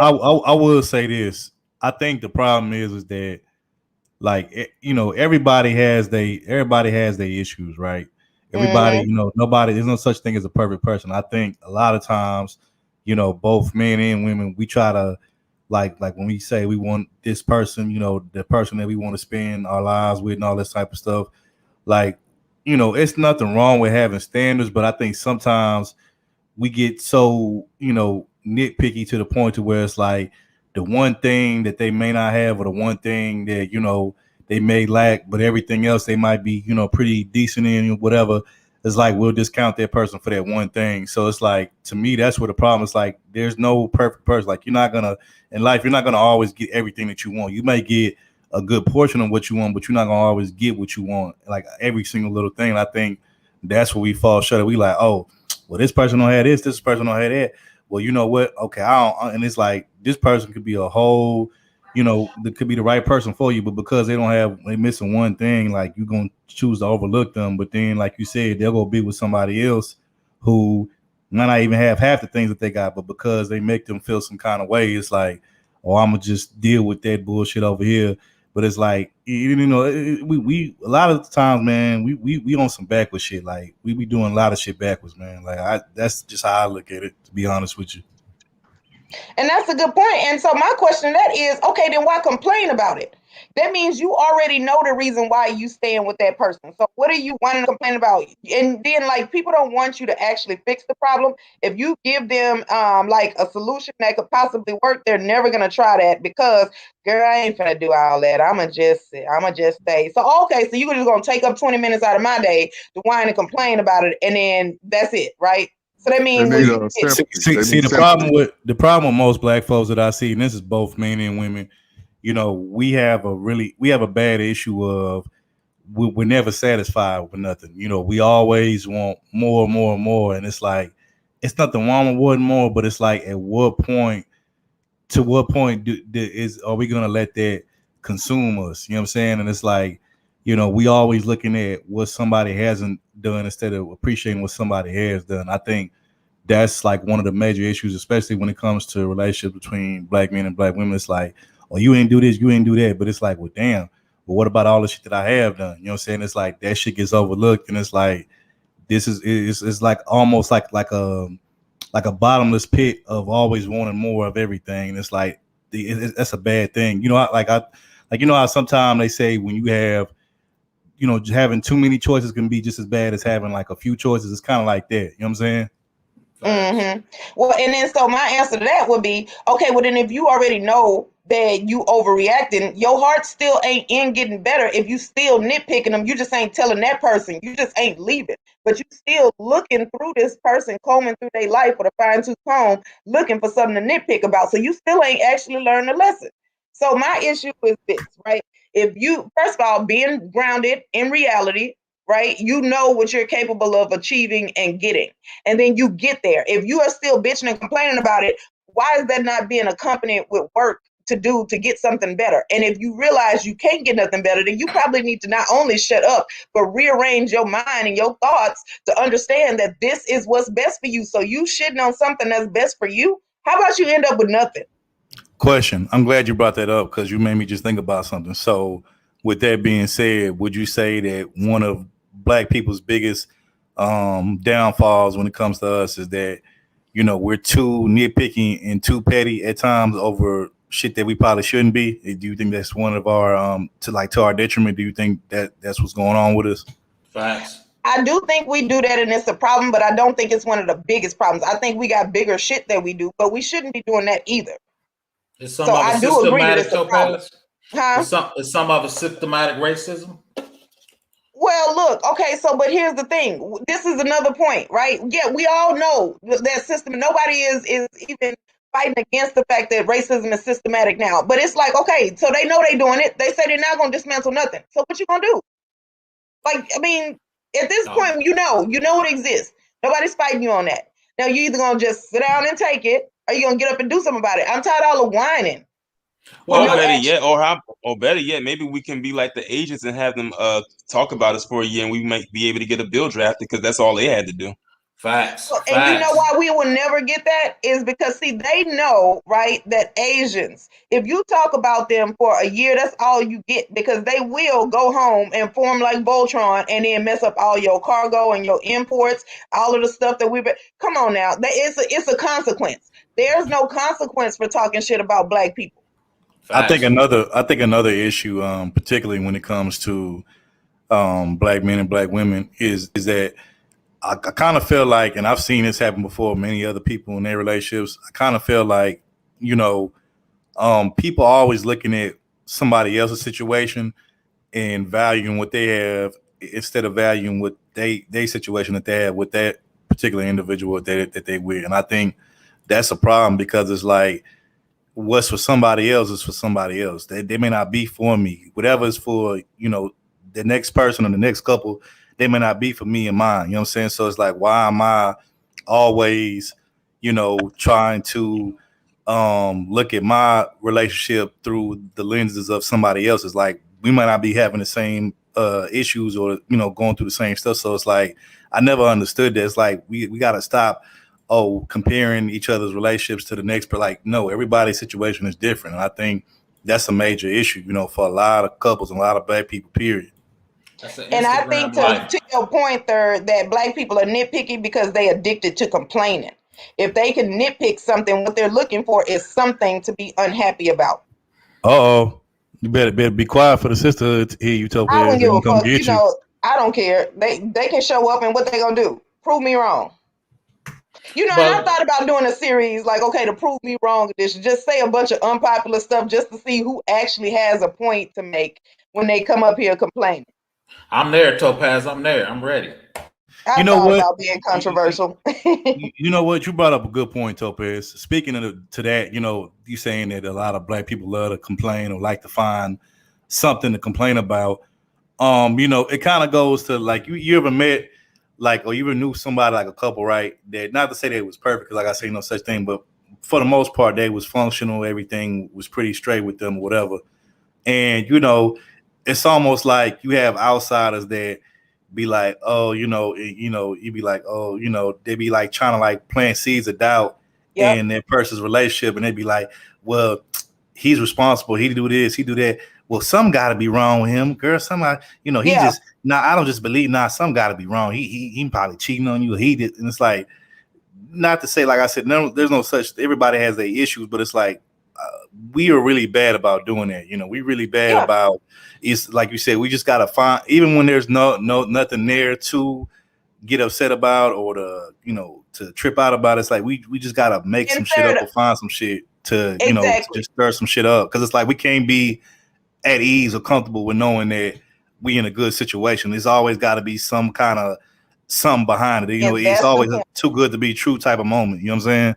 That's the point of why I'm doing this topic today, Third. So you hit on a good thing. And so here's the thing, right? We raise our kids to believe that, oh man, I'm laughing too hard this morning. Something gonna make me mad tonight. If y'all ever heard old people speak like that, or either if you try to start a business, right? Girl, that ain't gonna work. Ain't nobody gonna come to that. Don't nobody want to do all of that. I'm telling you. And then, like, if you can't get advice, you can't get advice from anybody because they're like, oh, well, I would have probably gave up by now, so I don't know. Like, you know, just stuff like that. I think Black people are addicted to complaining. So if you see somebody happy, you feel like it's your duty and you feel compelled to go over there and tell them. And then people say it like they're preparing you.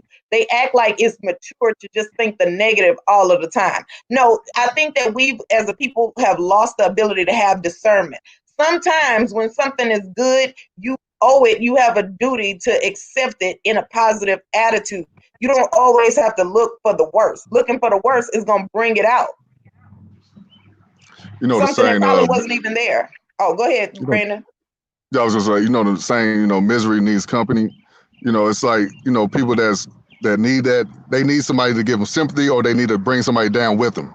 So if you got friends that always bring you down, they, you know, it's like it ain't nothing going on but struggle. All you hear is drama, and then you give that person advice, and they still go out there and do the same dumb shit. They can still come back and ask for more advice. It's like you need to cut them off at that point.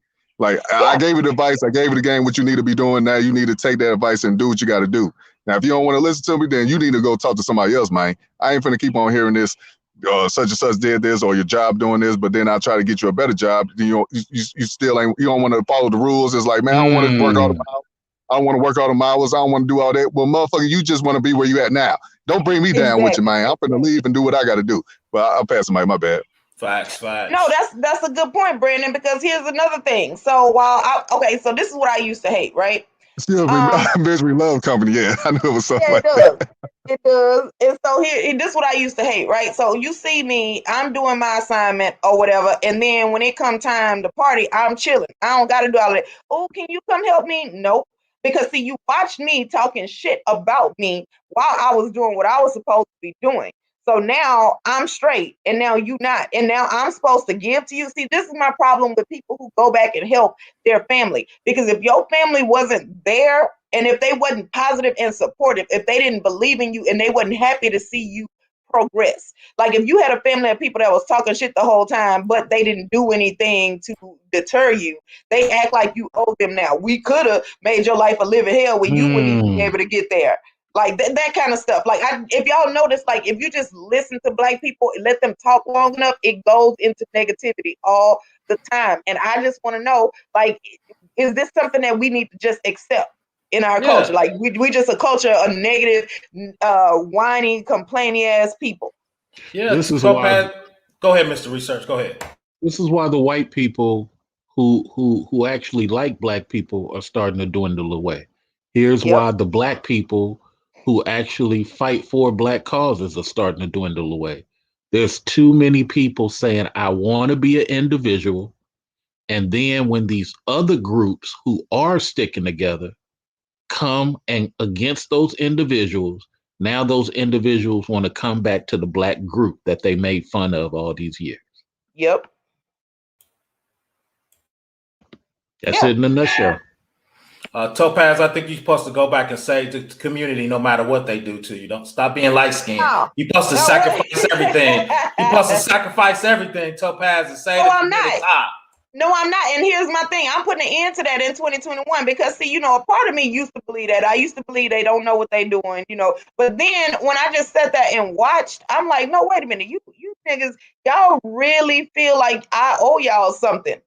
And I'm like, no, I don't owe you nothing. Now, it's nice that I want to give back, but I'm giving back to the little me I find in the projects. I'm going back over there and finding the one that could be me. Ain't that what everybody else do? My money is going to serve the next me. The rest of y'all, okay, well, then you make it out. Because see, here's the thing. If you're able to make it out, then that means there is a place for you on the outside. If you can't make it out, you can't come back and get your next representative because that means you ain't supposed to exist on the outside. So you just need to stay here. But like Mr. Research said, now you're an individual going against a whole team, though. You one man showing it. You a one woman army. I'm sorry. One matriarch army by yourself. How you gonna survive against their collective?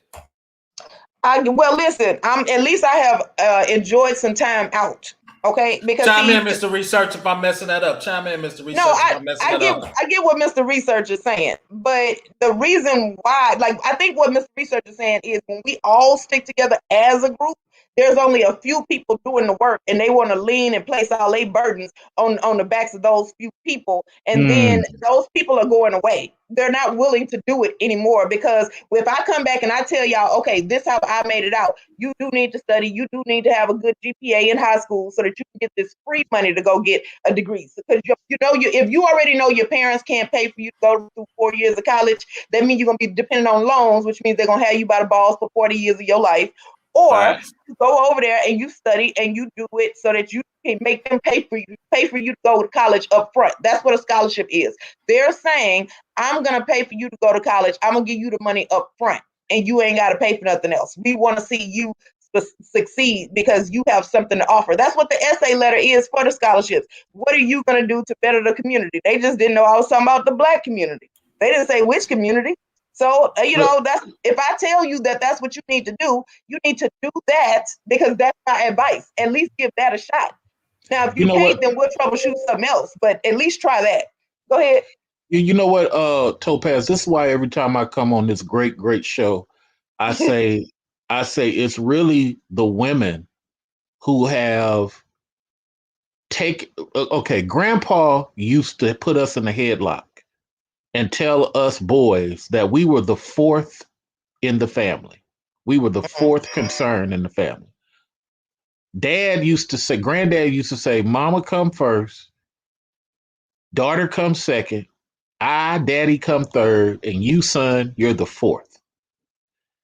That type of mentality has produced a woman first mentality in these communities, where this boy who's fourth, all he ever had was his penis to feel powerful, because granddad told him he don't matter in this community. Now that the women have been in charge since the 80s, I say to you all the time, Topaz, there is no Big Mama. Big Mama is not in control. And once these type of Black boys who care about Blackness are gone, then these other groups are going to come in and they're going to show Black women really what oppression looks like, because there won't be no more Black men to defend it. There'll be spineless guys who rather run away. There'll be spineless guys who rather sit and watch it happen. And the Black women, like I saw this in France. I saw this in France in 92. The Black women complained so much about the Black Frenchmen and started saying so much how white Frenchmen treat them better, that's all the white women needed. And that's what's happening in America now. White women are picking the best of the Black male crop. They screwing a couple of other lower level dudes. And these Black women are realizing we really can't get these white men to marry us. They'll date us, but they're not marrying us. And I say all that to say this, Topaz. Once these Black boys who care about Blackness are gone, and that'll happen in the next 15, 20 years, you're going to see a shift. The Latinos and the Pakistani Indians are going to wipe out every Black chick they see in a position in everything. It's already happening now, because if you're not in Texas, Atlanta, or some of these Black metro cities, it is hard to see a Black woman in a feminine career position. Most Black women outside of those places I named are in very construction, warehouse, man-like positions. And it's happened strategically, and Black women don't get it because they're so busy making Third Ward the enemy, making Professor the enemy, making Mr. Research the enemy. It's going to be a major shift in 15, 20 years. I predict it. You way late. It's already done shifted. I think it's already shifted. Go ahead, Topaz. Well, I was just going to say, like, that's another thing is our mind state. Like, I did do a series like last year about the mind state of Black people. And the problem is reciprocity. Like, here's the thing: if if granddad put mama first and daughter second, that wouldn't have been a problem if they didn't take that place. What you about to say, Big Daddy? I thought you about to say Big Daddy. You about to say Big Daddy. Yeah, because we always say Big Mama, but shut up, Brandon. You listening too hard. Anyway, so it wouldn't have been a problem if they didn't take that and then be like, oh, everything belongs to me. Like, at some point, you have been satiated. You got all your needs taken care of. So now you need to start making sure everybody else in the house is taken care of, because that's still individualized. That's not them thinking of a unit. Why is there even, in terms of a unit with dad, mom, and the two kids, the son and the daughter, they should be thinking together anyway. It shouldn't even be any hierarchy except for, in terms of discipline and guidance and teaching, like parent stuff. So, that's another thing. Bringing the daughter up to be higher than the dad, that's not supposed to happen. Why would she listen to the father if she's higher than him on a hierarchy? So see, all of this stuff was just out of whack. That none of those things should have happened. And why is it that we as a culture, nobody has seen that this is a problem? Nobody sees that that's the cause of all of this, and that what we're going through now is the consequence of what happens when you do that. Because anytime somebody say it's a problem, we kill that person off. Yeah, I know. Dr. Kressel wasn't respected at her time. She didn't get respected until 10 years before her death. And to be honest with you, I never knew who she was until I got to YouTube. So that's all the stuff that I've been saying, I just see it. My whole life, even as a kid, that's what used to get me in trouble. I was observant. They finally put a name on it. I was able to see things that was happening. I'm like, but wait, look, but do y'all see this? So that kind of shit used to get me in trouble as a kid. And as an adult, it's the thing that makes people not like me. It's because certain things I'm just not willing to do. And it ain't fun unless you can get me to do it with you, apparently. So my point for all of that is that this whole misery, the whining, the complaining, if you look at YouTube the past couple of weeks, it's been nothing but fighting and arguing. It's been big ass blow ups. It's a lot of dragging. And this space wasn't like that when I first got here in 2019. At least it was content for me to actually watch and agree or disagree with. Now, as 2020 and 2021, ever since the pandemic, it's been nothing but effery all over Facebook. I can't find anything that actually has content. See, you would have loved it in 2007 and 2008. You would have loved it. Yeah, I hear y'all describe it, and I'm like, man, but I was busy. So with that being said, that's what we're trying to do over here on For the Record TV. Exactly. Trying to bring peace. We have a couple of disagreements, but we gonna respect one another. That's what we bring over here. And the disagreements are gonna come to it. There's gonna be some end that the disagreements get us to. There's gonna be something at the end of it that says why we had that conversation. Now, and I have to say, I'm guilty also. I haven't been uploading and doing content because I've been busy in my real life trying to get something to jump off that could be possibly beneficial in the real world. But YouTube gonna have to wait for a little bit, but I still try to do as much as I can. That's right. Hey, I'll be like, salute to everybody that's YouTubing, doing these live streams and working their outside jobs. So it's like, man, I don't know how y'all do it. We just do it once a week. It's a whole lot of work for me. So shout out to the YouTubers out there doing that, man. Facts. I don't know how y'all do it. I got a question, Topaz. Yeah. Like Mr. Research said, I think Goldman Sachs gave the black woman business $100 million. Google gave black women 1,000 jobs. They ain't giving shit to black men. I think that's by design. They want to keep it a matriarch. We got child support, then we got other things like that. That's all we get. Facts. So they giving all the stuff, all the actual resources to black women. So hold on. Let me say this. So that Goldman Sachs business, right? I did look that up because I'm like, wait a minute, I got 3 now that I can get some money for. So they're not just handing out checks to entrepreneurs. What they're doing is starting movements and programs and stuff that are aimed at helping poor black women. They're upping medical costs and stuff. They're helping with medical costs and stuff like that. They're doing outreach initiatives, stuff like that. They're still paying themselves.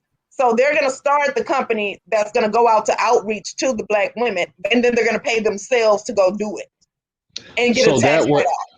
So that way, when these groups start destroying these individual black women, When these groups start destroying and not letting some of these Black businesses into these Latin controlled and Punjabi controlled areas, now they get to look back at 2020 and 2021 and say, look what we did for you image wise. Right. Y'all didn't do nothing with it. And they're going to include Black men in on that too. It ain't going to be we did it only for Black people. They're going to say we gave Black women. They're going to say we gave Black people. And then women are then going to turn to Black men and say, Third Ward, Brandon, what y'all going to do now for us? Yeah, I see. Here's the thing. Black women in that is being used to kind of like say, ha, Black men, look what we can do in your community. I feel like they're using Black women because when I went on their website, I was looking for them to hand me the money and let me do what I think is best. Run it, hand it here. But they wouldn't. They have all of these things, but we think you need this. We think that you'll benefit from that. So it's still them telling me what to do. So I was like, you know what? I'll work on my own business. I don't need this. I'm out. So that's why I was gonna do a live show. I saw everybody else doing like content on it. I was gonna do one, but after I looked at it, I was like, "But what? This ain't for me. This is still them paying themselves." And another thing I'd like to say this too, I don't think we also think about the youth, the future. We don't think about, the ones that's going to come after us when we gone. Because we always think about just ourselves as being individuals. Like we're not thinking about, our kids that's going to be coming up. And then they're going to be, once they get up to age, they're going to be just like us when how we be blaming other generations. They're going to be like, y'all didn't do nothing for us. It's going to be, history's going to repeat itself. The same cycle.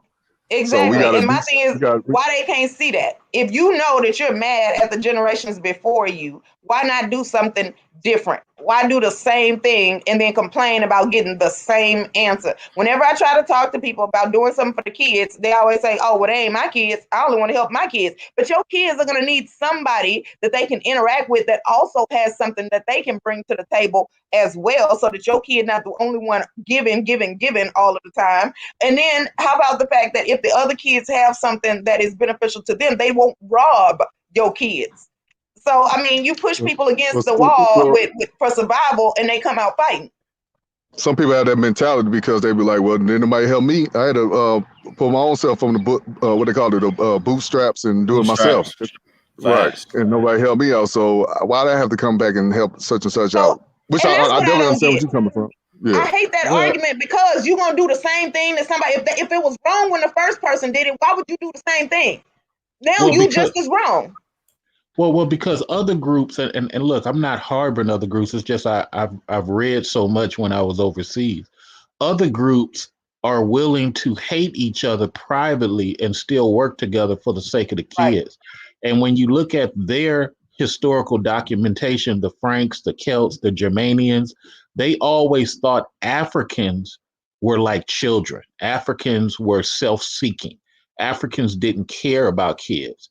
And I point this out to Africans when I go into African groups. I say, you guys will leave your daughter and son on the battlefield just because an Arab came and threw a spear at you.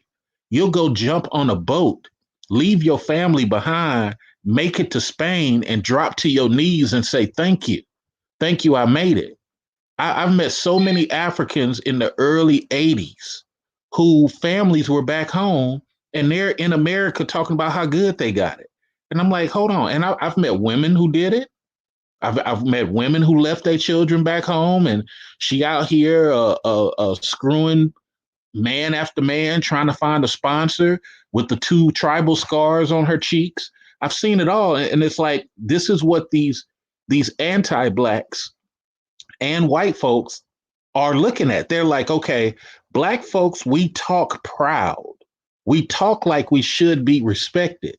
But when we see how we get down at our average job, or we see the fact that we didn't even bring our own children to family day, that's a problem. And nobody wants to mess with it. Yeah. Facts. Khadijah, what you got on this topic? Since you're down there fighting with me, what you got to add on to this? Yeah, y'all too much whopping in the chat box. Yeah, we trying to get that BL and Khadijah channel we want going. Some Numbo. I think Numbo going left. We want to hear some positive, some intellectual stuff coming from Numbo. What's going on? Brandon, Okay, first, Brandon, I'm not about to sit here and argue with you every single stream I come up on. Okay, let's go ahead and start with that, and then you started it. As far as the topic now, the topic. Duh. But okay, so as far as the misery part goes, like I can kind of relate to that because back at the last hospital that I worked at, there was this lady. I was telling her I wanted to go to medical school, and so she was like asking me about what I wanted to do as far as my medical career. And when I told her, she was just all like, you know, why do you want to do that? And then she was just like, ain't no man gonna want to marry you when you being a medical examiner and working with dead folks. And I was just like, why you got to say all that? And she was like, I could never do it. I was just like, why are you being so negative and stuff like that? First of all, I'm not even gonna be bringing my work home with me, and I just don't understand why. Like, I just didn't understand like the negativity. And here's my question: thing is, you know, so it's a really big time for me. You know, I'm about to graduate and stuff like that. So like, I'm really happy. Like, I'm in a really good place and stuff like that. And like, sometimes people will see me just smiling for no reason. Like, why are you so? Huh? Yep. Huh? Well, and this is my question for Khadijah. So the chick that you was talking to, if she could never do it, we still need one. Because I've already said that if we're going to develop our community, we need one of everything. So we might need hold on. So Khadijah, can you hear? You can't hear Topaz? Can you hear me? Khadijah? I guess maybe she probably need to drop down and come back up. My bad, Topaz. She was okay. No, I was just saying, it's like we need one of everything. So if you can't do it, why are you trying to discourage somebody else from doing it? See, that's my issue with Black people. Why is whatever it is you're doing is only fun if you can make me do the same thing? If we all doing the same thing, we all, you know, are going into one field. We all do the same job, right? Facts. Then that means we got to rely on somebody outside of the race for everything else. That's retarded. Why am I the only one? I know I'm not the only one, but when in these circles, when I meet people, why am I the only person that gets that? Can y'all hear me now? Yeah. Yeah, but you low. Oh, okay. Sorry. Brandon's sabotaging me. I'm going to clip out all the times y'all go back and forth. I'm going to just clip it and put it on its own channel. Okay, so before we get back to the topic, I'm trying to tell you, Topaz, we just need to have a Memphis versus South Carolina stream. That way we can get everything out on the table, and then hopefully all this fighting that Brandon be doing, you know, it can stop. Because I don't be fighting with him. I be explaining why I'm right, and he be initiating a lot of the arguments. Mm-hmm. But finish telling your story though, about the, you know, I guess they say they don't want you to take that career, that job. Well, it's not that she didn't want me to take it. It's just that I felt like she was being so negative about it. And my thing is like, if you can't do it, that's fine. But it's like, why are you bringing up the fact that I'm never going to get married and all of this stuff because of a specific profession that I chose? Right. There's women that's strippers and they still get married. So I don't give what she was saying. Yeah, but, I didn't get what she was saying either. And then she got mad at me because I was like, well, you're not in that profession and you're still not married. So what's your excuse? Ooh, shit. Damn. Sometimes you gotta remind them. Sometimes you gotta let them know. Was this your friend? This your friend? Who was this? Third was up here talking about the hospital getting ratchet. Look, I done had to clap at a few of my coworkers a couple times. Okay, it gets like that. This is a coworker, not a friend. No, you know what? I haven't had any problems as far as my friends and family. Like, they're all really happy for me and stuff like that. It's like the outside people that done got older and ain't did shit with their life, and so they just mad at you for doing something with your life and stuff like that. Facts. Yep. There's a lot of bitter old folks out there. Old people be in the way, man. Old people be in the way. Right, but like, I'm gonna say this really quickly. So wait, Khadijah, you talking? Because I couldn't hear you. Hold on, can you hear me? Yeah, but you sound good on my end. She sound all right on my end. I don't know anybody else. No, everybody else is loud on the panel except for Khadijah. That's that Family Dollar mic. Shut up. But okay, so I'm gonna say this really quick, right? So I don't know if y'all have heard me tell some of the stories about the people in my life, right? But me and my mother do not see eye to eye.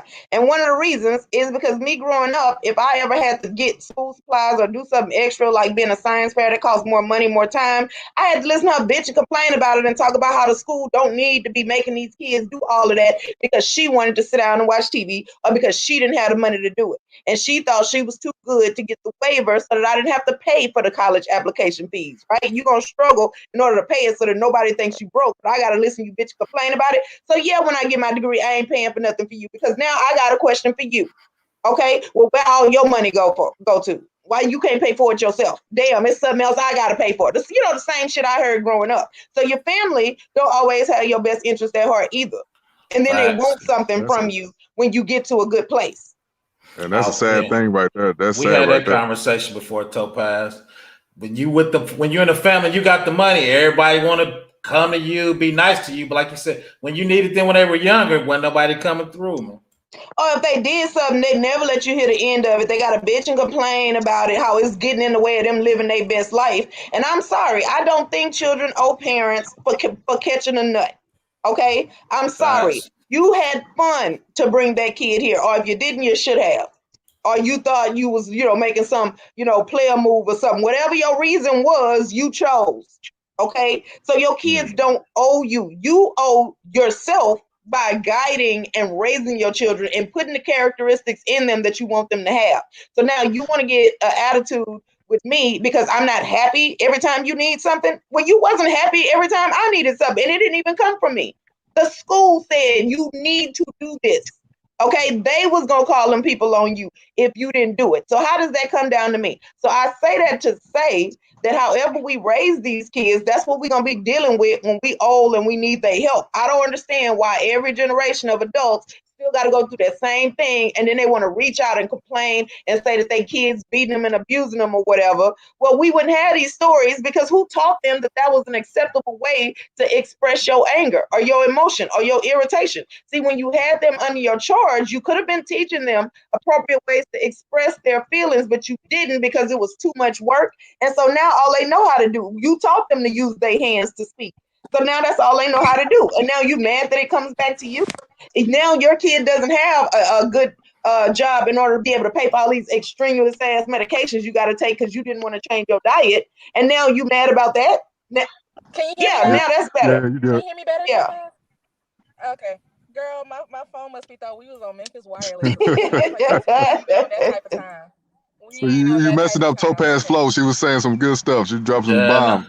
Okay, okay, go back to what you were saying. Oh, well, no, that's all I'm saying is like whatever it is that you're dealing with in your see, like when we see these stories about these kids that's attacking older people. Now, I don't condone that. I don't. But I do feel like the people in that child's life had a job to do and they didn't do it. If you can, your kid wouldn't resort to violence if you taught them another way. Look, I don't condone it, but some of these older people out here, they will take you there. They will literally. Oh, they try you because they feel like because you're older. Because they're older than you, that they can talk to you and treat you any kind of way. And I'm just like, girl, you got me extremely fucked up. Like my mama and daddy don't even treat me like this. And then, but they're bitter. They want to talk to people crazy because they're bitter, because they mad, because they wake up in pain every day, because they gotta buy all of these medications. So they irritable because of something they did to themselves, and then they want to spread that misery to other people.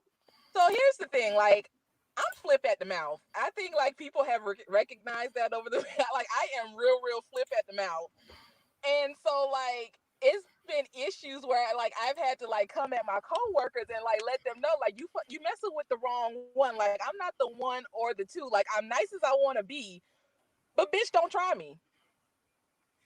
And it's just like it was at the hospital again, like the last hospital. I think they was happy for me to leave, girl, because I was in there showing my whole ass because my coworkers had me fucked up.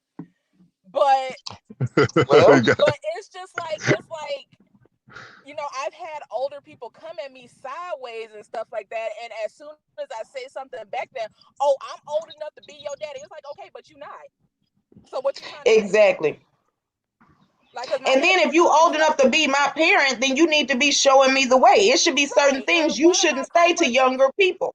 And one of my other coworkers tried to pull me to the side. Well, he is old enough to be your dad. I was like, he was old enough to be my daddy before he tried to come at me sideways. So exactly, you and him can kiss my ass. Right. Oh, these are white folks or black folks, Khadijah? Black. Damn, I thought it was gonna be white folks. No, and that's what makes it so worse, because it's like you see me trying to do something for myself, so you would think that you're happy for me, but because you because you done old and you ain't did shit with your life, like bitch, I ain't got nothing to do with that. I hate it for you, but I ain't got they not happy for you, Khadijah, because they didn't do anything with their life, so they don't feel like they should have to help you to do anything with your life. See, here's the thing about the boomers that I don't like, and yes, I'm saying it, right? They whine and complain like life was so hard for them. But when they were born, those parents were so overjoyed for their spouse coming back from war. They just start having all these kids. And that's one generation of people that had everything handed to them. And so now what do you have to bitch and moan and complain about? What do you have to whine about? Like what? You did get stuff handed to you and you wanted to, because you were raised spoiled, because that's what your parent generation didn't do for you. They didn't teach you boundaries. So them are some of the most flippant mouth women that I've ever had to interact with. And it's annoying. Look, they'll have you ready to square up with it. And it's like, look, girl, I don't fight old bitches, but don't test me. Please don't test me. I ain't gonna fight one, but I kick the walk off from up under one of them for talking to me crazy. They not on the walker yet. They still walking around on their own two legs, raising hell and carrying on. And just like that one lady, when she was like, well, you ain't gonna get no man to marry you with that profession. And she got mad when I was just like, well, you not in that profession and you still not married. So I'm trying to figure out what's your deal. Like, what's the tea, sis? And so exactly. So she got mad and was like, oh, I just don't want no man. I was like, you don't want a man, or a man don't want you? Exactly. It's like, bitch, you don't know who you talking to. Like, once you take it there with me, bitch, we going there, okay? And I'm very, very sick of it. You don't want to. That's why you got to know is who's that? Put on a cook? Somebody cooking? Okay, Professor Black House. Sound like he was whipping that dope. But I was gonna ask y'all, like, what age? What's the cut? You good? What's the cutoff age for somebody to stop complaining? Because I feel like teenagers, when we was young, we kind of was in our emotions a little bit. We kind of didn't know what we was want to do in life, so we had a lot of questions to ask. And we know we're gonna make mistakes when we're young. So what's the cutoff age for somebody to say, okay, bro, you at an age where you shouldn't be even keep complaining about what job you want to get. So you should know by now at this age.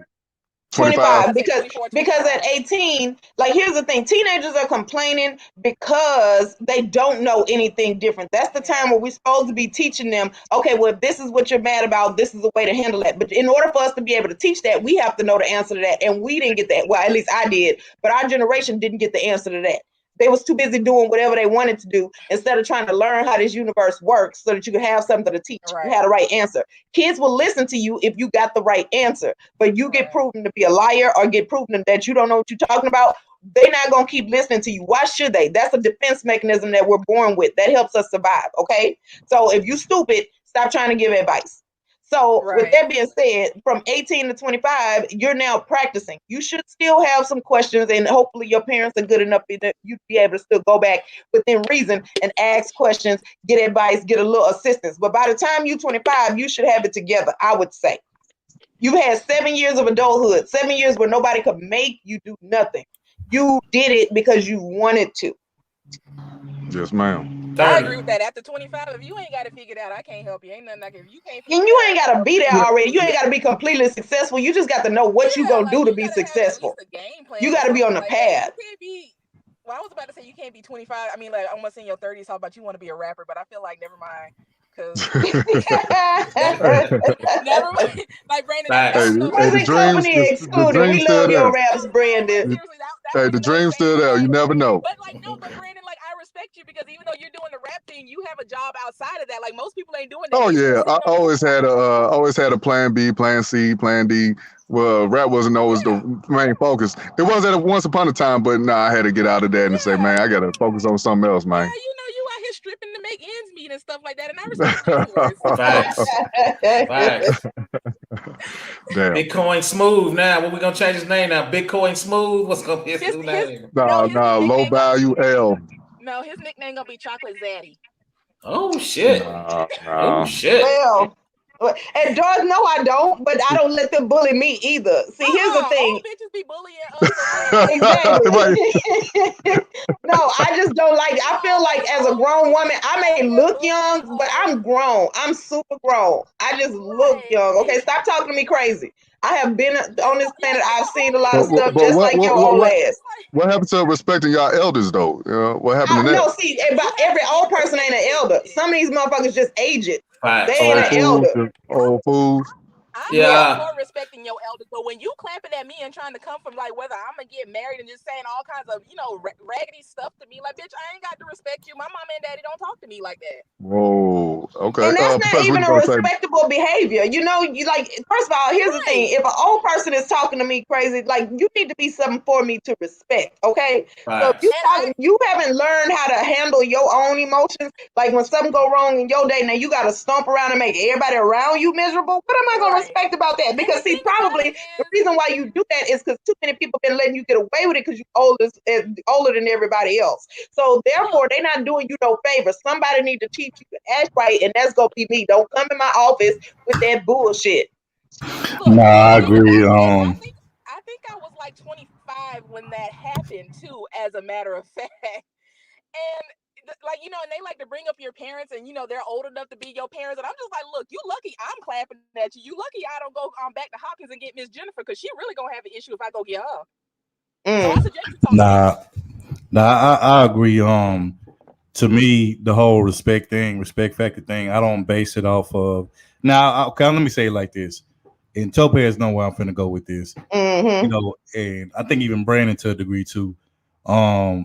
Being raised down south, right? One of the things that you're taught as early as a kid is that you respect your elders, which I agree with that sentiment, wholeheartedly. But to add to that, I will say this: just because you older than me, I will respect you. But if you trying to disrespect me and like trying to shit on me, then that's when all of that goes out the window. Because if I ain't never disrespected you and you disrespected me just because you feel like you can because you older than me, and then that's going to be a problem. Because like I said, the type of energy you dish out to me, that's the same type of energy I'm gonna dish out back to you. So if you're showing me respect and love, hey, I can show that back to you. But if you don't, then it's going to be a problem. Because I don't like feeling like somebody trying to son me. Like, can't nobody son me. At the end of the day, like, I'm not gonna let nobody handle me funny, period. I don't even let people in my own family try to handle me funny, you know what I'm saying? Like, or disrespect me, you know what I'm saying? So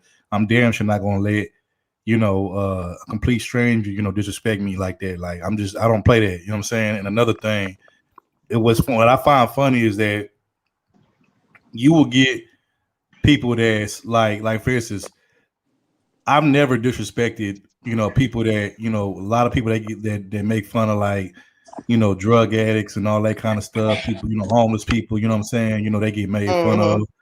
I ain't never did that because it's like that person already beat down. I don't know.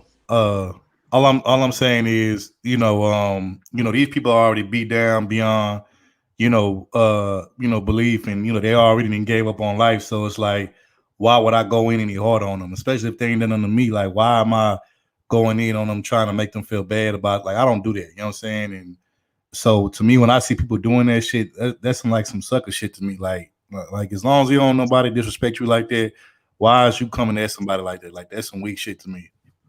Prime said, man, working in the government, I learned not to let old heads talk to me any kind of way. After I checked one, they left me alone after that first one. So yeah, you definitely got to check one. They'll definitely leave you alone. But as far as like old heads, like, I was just raised, to always say, yes, ma'am, no, sir, yes, sir, to my elders. I ever say it to my peers, like, Topaz and Third, I'll be like, yes, sir, that's just how we speak down south. But but as far as the disrespect, like I ain't never really had it. What's crazy? Like when I was young, being on the bus or whatever, I just couldn't stand how young folks used to cuss in front of elders. I just hated that. I'm like, how do y'all be cussing in front of these old folks? Like, man, we got to have some kind of respect. But I guess the respect went out the window when old people are disrespecting these kids, I guess. And they like, fuck that. We just going to say what we want to say. I'm all for respect. Because love is a part of respect. You need to act like you have to act like you're an elder. Like, you can't do you got to act like, right. because of your age. Like, Like if That's you're true. supposedly an elder, you don't have no business clapping at a 25, 26-year-old. Like, what is wrong with you? And you know, even I hate to say this, even on Black YouTube, you'll see grown folks, 50-year-olds and 40-year-olds arguing, you know, like some youngsters. Like, this how y'all talk? Y'all talk like these young niggas out in the streets, you know? You're supposed to be speaking, you know, a little different tone. You ain't supposed to be using profanity every 5 seconds, man. Come on. Facts. Mm-hmm. And I'm seeing why these kids out here cussing in front of these grown folks. I'm like, wow. I mean, that's just something I can't do. I just can't do it. Even at age 30, I can't cuss in front of a elder. Well, yeah, because it's hard to respect somebody that's acting the same damn age as you. Well, how about this? How about the fact that for you not to curse, you have to have taught or heard a vocabulary that included words that you could use instead of cuss words. If all the grown-ups around you will curse every single sentence, and that's all the words that they know, you could not want to curse around them all you want to, but you don't know the other words. So this is what I'm saying, that there is a job to do, okay? And now, like, we got on parenting and also generational arguments, but just in general, how about, like, I feel like we speak negativity and death into one another. Let's take it this way. How about if y'all have ever told somebody y'all was getting ready to start a business? How much support did you get for that? Versus if you told them that you was getting ready to go out and rob somebody. I got way more negative stuff when I was talking about starting a business. Way more negative comments. Like, that ain't gonna work. You're gonna be spending more money than you're gonna make money. That's a lot of things I've heard. But the thing is, with the kids too, or any investment, you know, of course you're gonna put in more, but it's gonna come back to you when you get older. Time's gonna be on your side, especially when you do it young. So if you're gonna start a business, definitely do it while you're young, so you could make the mistakes sometimes and then learn from those mistakes. Well, here's this. How about we come up with a list of the sentences that mean somebody miserable, right? So I'm gonna start. If somebody ever say the sentence, no, we don't. But you know, we almost out of here. Now you done made me forget what the sentence was. Like, if somebody walk up to you and say this, they are definitely a miserable person. If they say, "Who you Why supposed you to be?" happy all the time? Why you smiling? Yeah. Facts. I hear older ladies say this. I hear miserable ladies say this to other girls. Why you always calling your man? Yeah, that. Yeah, I get asked why I'm smiling and so happy all the time. And I'm like, bitch, I'm finna graduate. I done passed this damn class. You know, and it's like, I feel like a lot of good things have been happening to me since I moved to Atlanta. So I just feel like I have every right to be happy and stuff like that. So it's like, why not be happy? Let me say this to all the women out there who actually have functional, healthy relationships. Notice I said functional, healthy. I didn't say perfect, but functional, healthy relationships. You know, if you're gonna associate with people and conversate with people about relationships, do it with people that kind of along the same lines as you in your relationship, as far as, you know, being healthy and functional. Quit talking to, you know, these hating ass single hoes, talking to these, you know, bitter ass women who, you know, they ain't got nothing but bad experiences with men because either they picking wrong or because maybe they just ain't, you know, they just ain't had no good luck. But quit talking to them because they ain't gonna do nothing but try to, you know, down your situation and try to throw salt in the game and try to plant seeds of doubt when they may not even be your situation. I've seen too many relationships get ended because, you know, they listening to one of their hating ass friends and, you know, single friends and shit like that. And not, like I said, they didn't have a perfect relationship, but it was good enough, you know, for them and what, you know, they had at the time. And all because they wanted to be down and fit in with their friends, they listening to their friends playing seeds of doubt in their head. And next thing you know, they fucked up a good situation, you know what I'm saying, that didn't have to be fucked up, you know what I'm saying? So quit listening to these hating ass, bitter ass single hoes who ain't got nothing good to say about relationships because they ain't got no relationship with nobody. So hey, as far as dudes though, I'll say this: dudes be like, man, you only got that girl because you tall. Oh man, you only got that girl because you light skinned. Oh yeah, you only got something good cause well nigga, I got it though.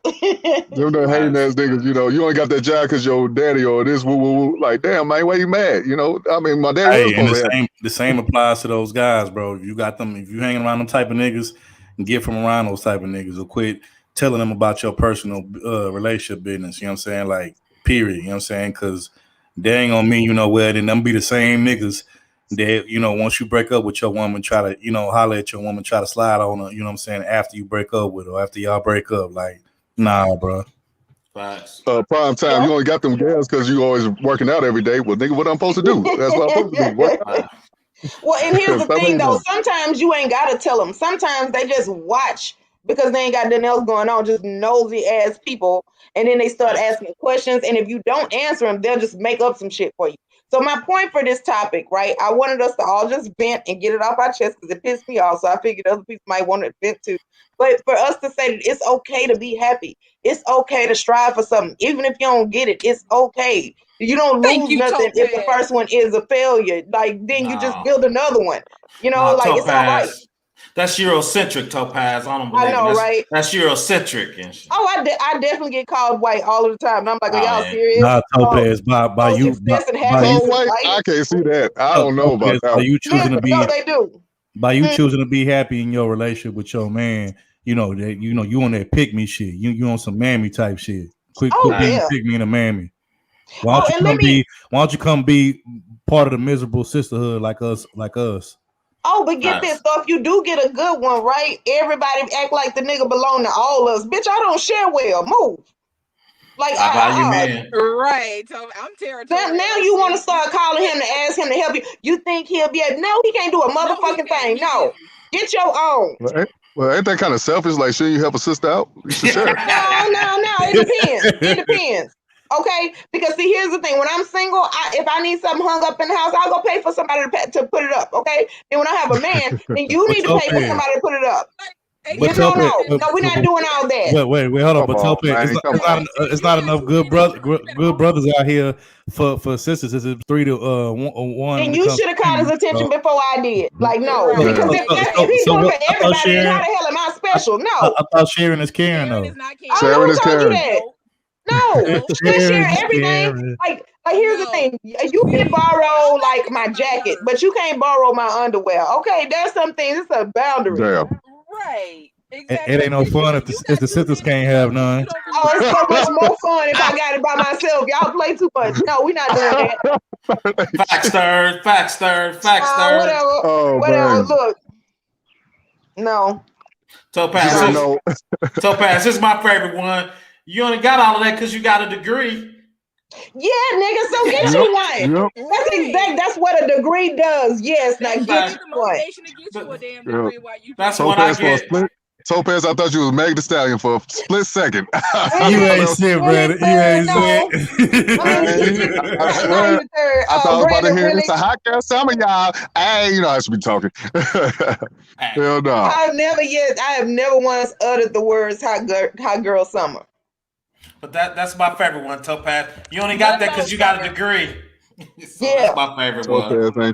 Hey, Darth Low, man, I'm trying to help you, bro. Hey, Topaz, you gotta pass your brother around. Darth Low, man, pass your man around.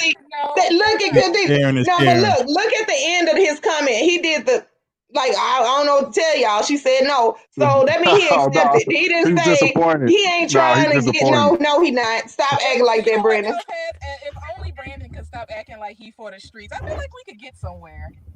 Brandon ain't for the streets. He's secretly bougie because if you, I can't imagine. I can't imagine everybody being able to talk to Brandon. So he just be on here playing around for y'all. Takes some getting used to. He's a handful, but he's. If I could talk to this Brandon right here in this picture, I'll tell him, man, don't worry about saving the community. Leave him. Don't worry about rapping. Leave them niggas. You know what? So how old were you? 18? Go to school. Go back to school. Hey, stop being low value. Go to school. Don't go job. Go to school. Be something else. That's what I would tell myself. It's Lil Brandon. So how old are you? 18?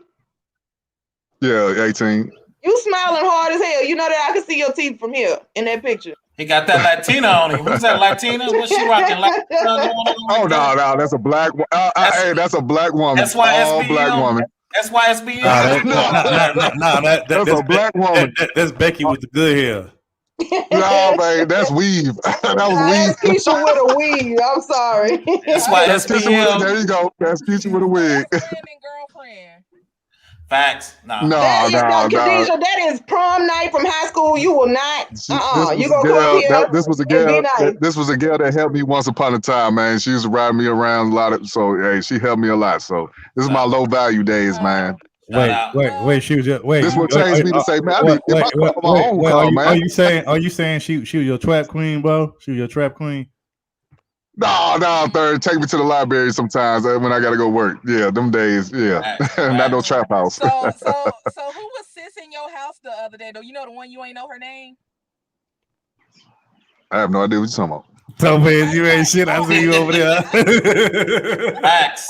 Sipping a tea. People want to know. The people now, I'm quenching my thirst, so I won't be on here being all thirsty like who y'all was talking about earlier? Thirsty. Joe Budden. Don't let Topaz fool you. That's vodka in that water bottle. It's not water. Facts.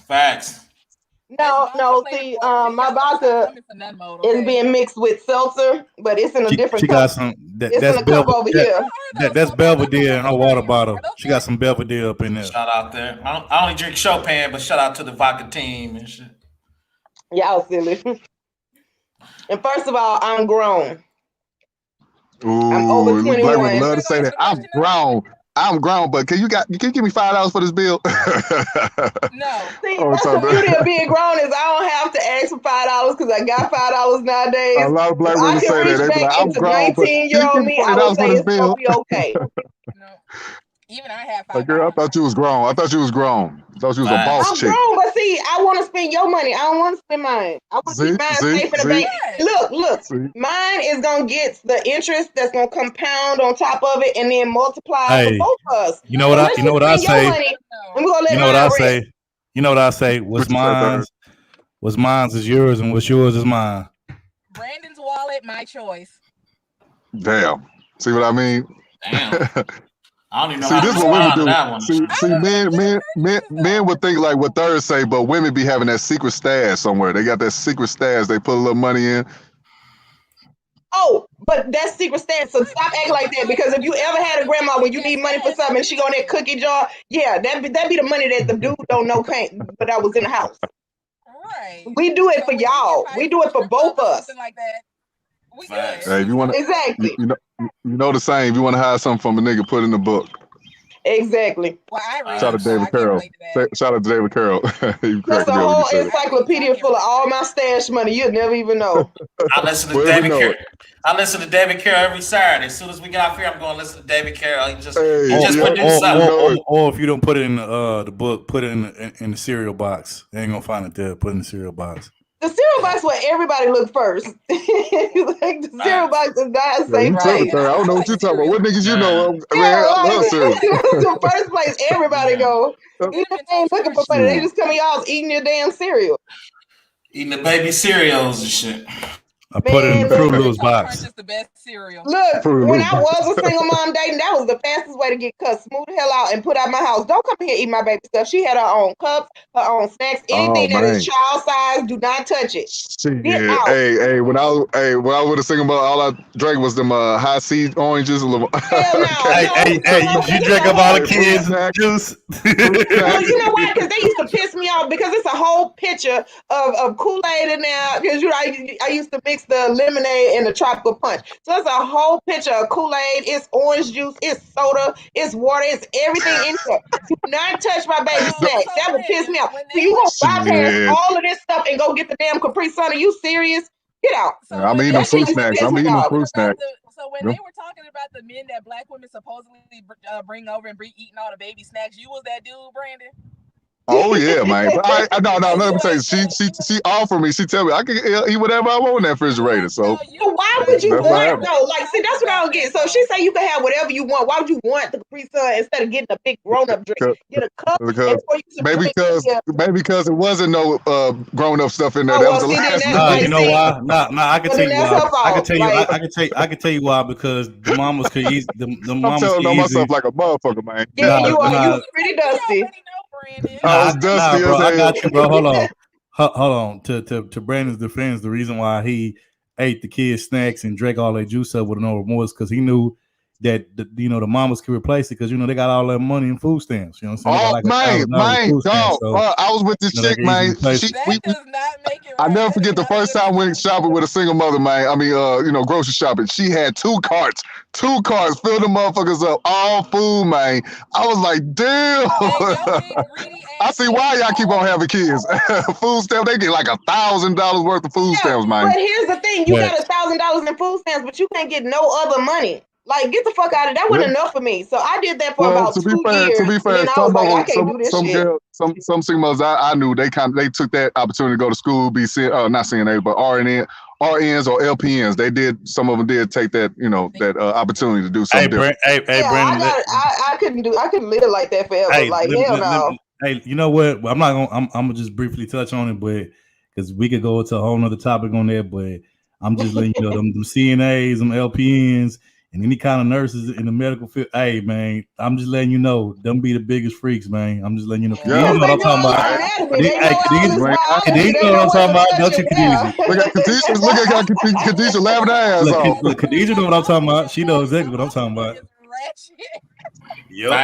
Facts. Like when I've gotten into fights with my coworkers, like all of it has happened at the hospital. You know, this one lady kept trying to get into it with me, and she was married, but she had a crush on like my supervisor at the last hospital that I worked at. And I was like, bitch, where your husband at? So Khadijah, let me ask you this: when I was talking earlier about all of the crazy, underhanded, ratchet shit that go on in the hospital, was I capping or was I keeping it real? Like, okay.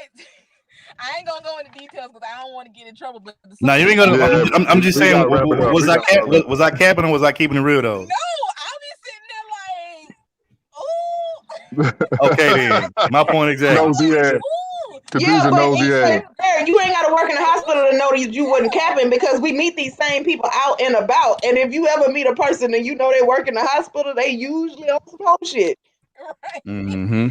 Hey, shout out to all them fine ass freaking nurses out there. Hey, we appreciate you. Yeah, everybody be talking about everybody, and then that person come talk to you. You just like.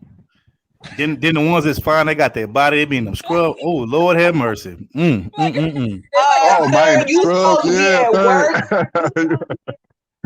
You supposed to be working. Hey, I look, but I don't touch. You say no, I just look. I just be like, Hey, one of my niggas, man. Wait, what, Brandon? One of my niggas would purposely go to a hospital, just walk around trying to holler at some nurses, man. Yeah, and it works sometimes. He be getting them. To do what? Like, so he just walk up and down. First of all, how is he walking up and down this hallway like unchecked? Where's security? Yeah. No, you can't. It's in St. Louis. What's that hospital? Barnes Jewish. Yeah, you could walk wherever you go, wherever you want to go. Certain places, not everywhere. The doors at all of the hospitals. The main spots to go to over there is everybody be walking through, like nurses, doctors. You I was about to say, you must be talking about like the lobby and the cafeteria area, because that's the only place that people can really walk. Yeah, because in the medical center, the doors is locked. Yeah, the hospital I work at, we got a badge. They got like a little magnetic thing, and then you kind of like beep yourself in to wherever floor you're trying to get onto. Yeah, security. Yeah, because that's creepy as hell. Some dude just walking around the hospital. What the hell is this? Wait. I know you seen them videos where girls be jumping on the girls. She be in her whole room, and bitches come in there and beat the hell out that girl. Y'all, you never seen no videos like that? No. Nah. All right. They must got some ratchet ass hospitals out there in St. Louis. They got some ratchet ass hospitals. Yeah, man, you can't even go get your medical care together. People in there fighting. It is. Like, bitch, you thought this hospital was gonna stop me? Like, damn. At the hospital I work at, if you even look like you about to go somewhere you don't need to be going, ma'am, come here. Where you going? That's exactly what they do. They don't play out there. Note to self: don't ever visit any of the St. Louis hospitals, or don't end up on one. Just drive on to the next state. Fuck it. I mean, not shirt around it or something, so it won't be like, so you don't bleed out, and just keep on going. Like, no, don't go to Barnes Jewish. Go to St. Mary's. Go to St. Mary's Hospital. But shoot, like you right across the street from Chicago, so you can. I mean, from Illinois, so you can just go on over there. I damn sure don't want to go to a hospital in Chicago. Fuck that. I'm good. I don't know if it's Chicago. How far is Canada from here? Mm-hmm. But shoot, I mean, hey, but shit, we're gonna wrap it up though. Yeah, so your last thoughts T about the topic, close up. Oh yeah, just I said my last thoughts. Yeah, I just basically it's okay for us to be happy. It's okay for us to strive for stuff. It's okay. Like live life. It's fine. Smile sometimes. We don't have to live in that miserable state. And it's not even fun. It put a lot of stress on your body. Then you have to end up going to the hospital in Memphis and getting jumped on, or either watching like the hospital workers don't take care of you because they too busy trying to get their groove back. Just avoid all that and be happy. Right. It's like at least wait till you get off work. Damn. Yeah, can you not? You got Professor Black Ops. Any closing thoughts? No, just like you said, just try to be happy, try to be positive, just keep grinding, man. That's why I tell don't nobody owe you anything. You just need to get it while you can get it, man. Appreciate it. South Carolina, what's going on? None mode. Good show again. I get so nervous. But don't worry, just be happy. Being happy is fun, okay? And it makes you feel good, and it's good for your skin, because otherwise you're gonna be all looking like an old hag and stuff. And you don't want that, so just be happy. Yeah, you don't want frown lines and all of that. And you just be, you just walk around looking like don't nobody love you, death's about to be you next up on the roster to die and stuff. It's not good for your heart and stuff like that either. So, just be happy. I'm happy. I like being happy. Exactly. None more to do that. None more brings joy. Fails, wine and mimosas. Okay, that kind of wine. Because I was like, Khadijah, that is the opposite of what we were just talking about. But you meant the drink. Okay. Oh, yeah. And vote None Mode 2024. Exactly. Don't be a hater, because I know you about to say something.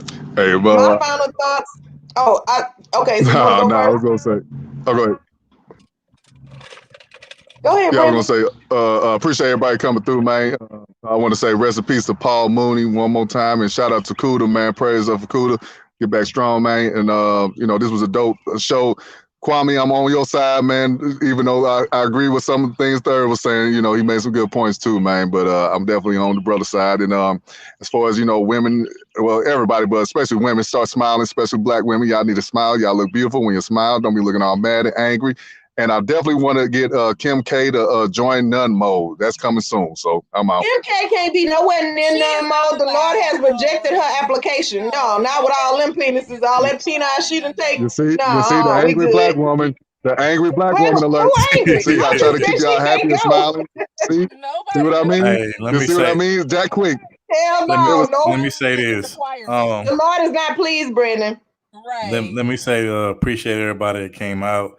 Everybody that showed love, and shout out to the people that came on the panel, Mr. Research, Professor Black Ops, Khadijah, Torian Rain. Appreciate you, you know what I'm saying? And, everybody, like I said, that's just been rocking with us from day one up until now, and all the newcomers, we appreciate y'all, but we'll definitely catch y'all on the next one.